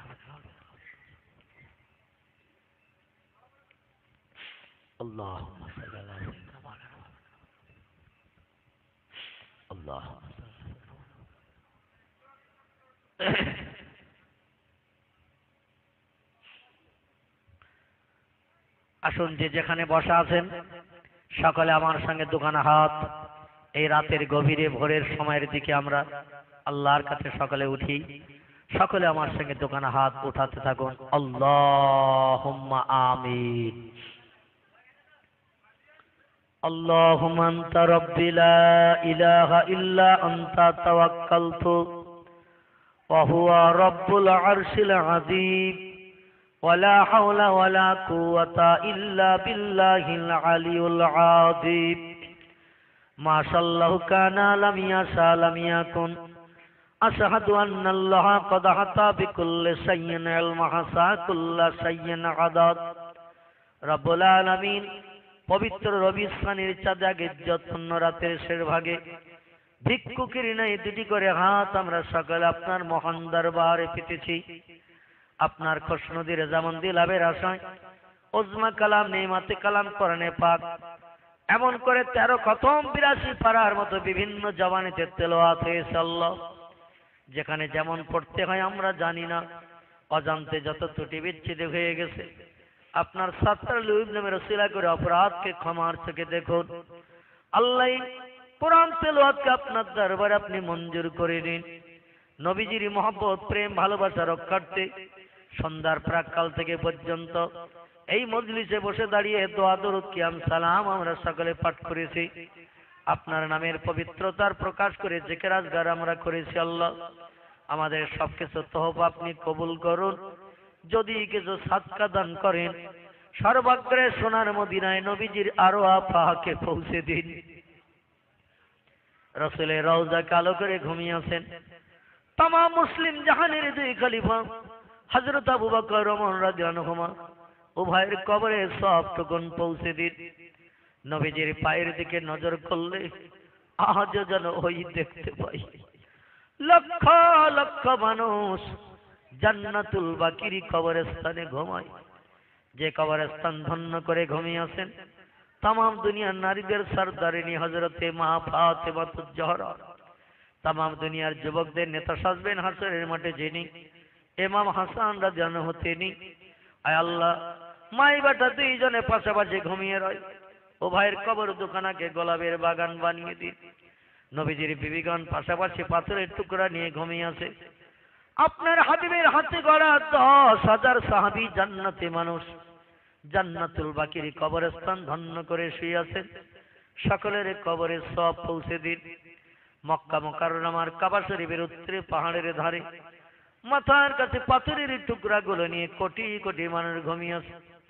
যে কবরস্থানখানা আলো করে ঘুমিয়ে আছেন আরব কান্ট্রির বিশ্ব সুন্দরী ইসলামের প্রথমা নারী, নবীজির জীবনের প্রথমা সাথী হযরতে মা খাদিজাতুল কুবরা, যিনি 8 দিন পর্যন্ত না খেয়ে অনাহারা থেকেছেন। 2 কোটির মতো কাছ টাকা দিনের দাওয়াতে স্বামীর হাতে তুলে দিয়েছেন। মায়ের কবরকে গোলাপ ফুলের বাগান বানিয়ে দিন। নবীজির মুখে হাসি ফোটাতে যে, আমাদের কাছে দিনের দাওয়াত পৌঁছাতে যে কেহ বা বিবিদের জনম জনম বিধবা বানিয়েছে, সন্তানের বুকে লাথি মেরে মরুর মাটির তলায় যারা দাফন হয়ে আছে, আল্লাহ সকলের মরণকে শহীদী মরণ নসিব করুন রব্বুল আলামিন। হযরতে বাপা আদম মাহমদ থেকে ঈসা পয়গম্বর পর্যন্ত যত নবী আম্বিয়া তাদের বিবিরা রাত জেগে জেগে স্বামীদের দিনের কাজে সাহায্য করেছে, সকল নবী আম্বিয়া তাদের বিবিদের কবরে সওয়াব পৌঁছে দিন। তামাম পৃথিবীর জমিনের নিচে যত ওলিয়া উলিয়া গাউস কুতুব নকিব আবদাল শহীদ সোহাদা হাজী গাজী সুফি দরবেশ ইমানদার মুমিন মুসলমান নর নারী অন্ধকার কবরে যারা আসামি সেজে আছে সকলের কবরে তোহফা টুকুন পৌঁছে দিন। বিশেষ করে মুজাদ্দিদে জামান মরহুম দাদা হুজুরের কবরকে গোলাপ ফুলের বাগান বানিয়ে দিন। তার 5 সাহেবজাদা নাতিপোতা মুরিদ মোতাকেদ খলিফাগণ বাংলা শামসিরি মেঘালয় অপার বাংলা যে যেখানে কবরে আছে আল্লাহ সকলের কবরে সওয়াব পৌঁছে দিন। আপনার तमाम প্রেমিক প্রেমিকা বান্দা বান্দীদের ওসিলা করে বানিয়ে জলসা আমার যুবক ভাইরা চাচাজিরা মায়েরা বোনেরা যারা অর্থ দিয়েছেন কথা দিয়েছেন জায়গা দিয়েছেন শ্রম দিয়েছেন এই মজলিসের উপকারার্থে যারা সাহায্য সহযোগিতা করেছেন সকলের সাহায্য আপনার দরবারে কবুল করুন। আয় আল্লাহ, কেউ আব্বাকে কেউ আম্মাকে জনম জনম হারিয়েছে, আমিও তাদের দলের একজন পথিক সেজেছি গো আল্লাহ। আব্বাকে আব্বা বলে ডেকে জীবনের স্বাদ মেটাতে পারি না, মায়ের চাঁদ মুখ দেখে কবুল হজের সব নসিব করতে পারি না। রব্বুল আলামিন আমাদের ভবিষ্যতের উন্নতির চিন্তা করতে যে কত নামাজ তারা কাজা করে ফেলেছে, শরীয়তের কত খেলাফ কাজও হয়তো করে বসেছে। আজরাইল ডাক দিয়েছে আমাদের জন্য সব ঘর বাড়ি জায়গা জমি ফেলে রেখে অন্ধকার কবরে হাজিরি দিয়েছে। যারা আজাবে আছে আজাব বন্ধ করে দিন, কবরে যারা শান্তিতে আছে তাদের কবরে বেশি বেশি করে শান্তি জারি করে দিন। মৃত আপনজনদের ওখানে তো আমরা যারা জিন্দা সন্তান বেঁচে আছি আমাদের সকলের জন্য নসিব করুন আল্লাহ। আয় রব্বুল আলামিন, আমাদের দাদা দাদি নানা নানি খালা খালো ফুফি বন্ধু বান্ধব পিতার কুল মাতার কুল শ্বশুর কুল শাশুড়ি কুল যে যেখানে কবর আছে সকলের কবরে সব পৌঁছে দিন। এলাহি, আমাদের ভিতরে যারা কঠিন রোগে বেমারিতে আছে সকলের রোগ বেমারি থেকে শেফাই কুল্লিয়া দিন। আপনার একজন বান্দা দোয়া চেয়েছে, মা অসুস্থতার মাঝখানে আছে, আল্লাহ আল্লাহ তার মায়ের রোগ মুক্তি দিন, বাড়ির সকল মানুষের মুখে হাসি ফুটিয়ে দিন। ওই রোগে যদি মৃত্যু আপনি তকদিরে রেখে তাকে নিমানি হালাতে দুনিয়া থেকে বিদায় করাবেন আল্লাহ রব্বুল আলামিন। আমাদের ভিতরে যারা দিনদার আছে ঋণগ্রস্ত আছে লজ্জায় অনেকে রাস্তায় বেরোতে পারে না, সকলের ঋণ দেনা থেকে মুক্তি হওয়ার ওসিলা বানিয়ে দিন। আমাদের ভিতরে যারা কন্যা দায়গ্রস্ত হয়ে আছে চিন্তায় চিন্তায় ঘুম হয় না পিতা মাতার রাতের বেলায় সকলের যুবতী কন্যা দিগকে সৎপাত্রে বিনা পানে দান করিয়ে বাপ মায়ের কাঁধের বোঝাটাকে নামিয়ে দিন। আয় আল্লাহ, আমাদের একদিন এই পৃথিবীর মহামায়াচুর অন্ধকার কবরে হাজিরি দিতে হবে। আমাদের মৃত্যুর দিন জুমার দিন কিংবা জুমার রাত সকলের জন্য নসিব করবেন। যদি তকদিরে না জোটে অন্তত নবীজির ইন্তেকালের দিন সোমবার আমাদের কাউকে যেন বঞ্চিত করবেন না। আল্লাহ এলাকার ছেলেরা যারা বিদেশে ব্যবসা কারবারে পতিত আছে আল্লাহ সকলের ইজ্জত আত্মসম্মানের সঙ্গে ব্যবসা কারবার করার তৌফিক দান করুন।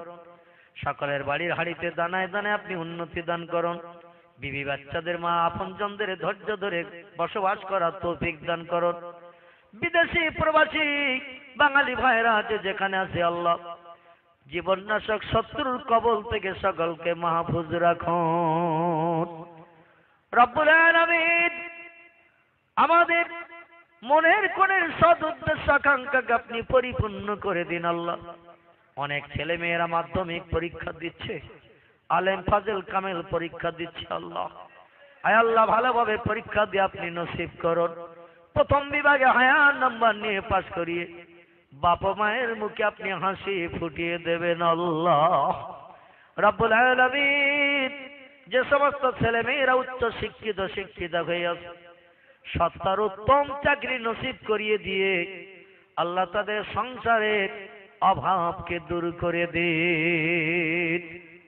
আল্লাহুম্মা ইন্না নাজালুকা ফি নুহুরিহিম ওয়া নাউযু বিকা মিন শুরুরিহিম তাকাব্বাল মিন্না ইন্নাকা আনতাস সামিউল আলিম ওয়া তুব আলাইনা ইন্নাকা আনতাত তাওয়াবুর রহিম। সুবহানা রাব্বিকা রাব্বিল ইজ্জাতি আম্মা ইয়াসিফুন ওয়া সালামুন আলাল মুরসালিন আলহামদুলিল্লাহি রাব্বিল আলামিন। বিহুরমাতি হাযিহিল কালিমাতি তাইয়্যিবা লা ইলাহা ইল্লাল্লাহ লা ইলাহা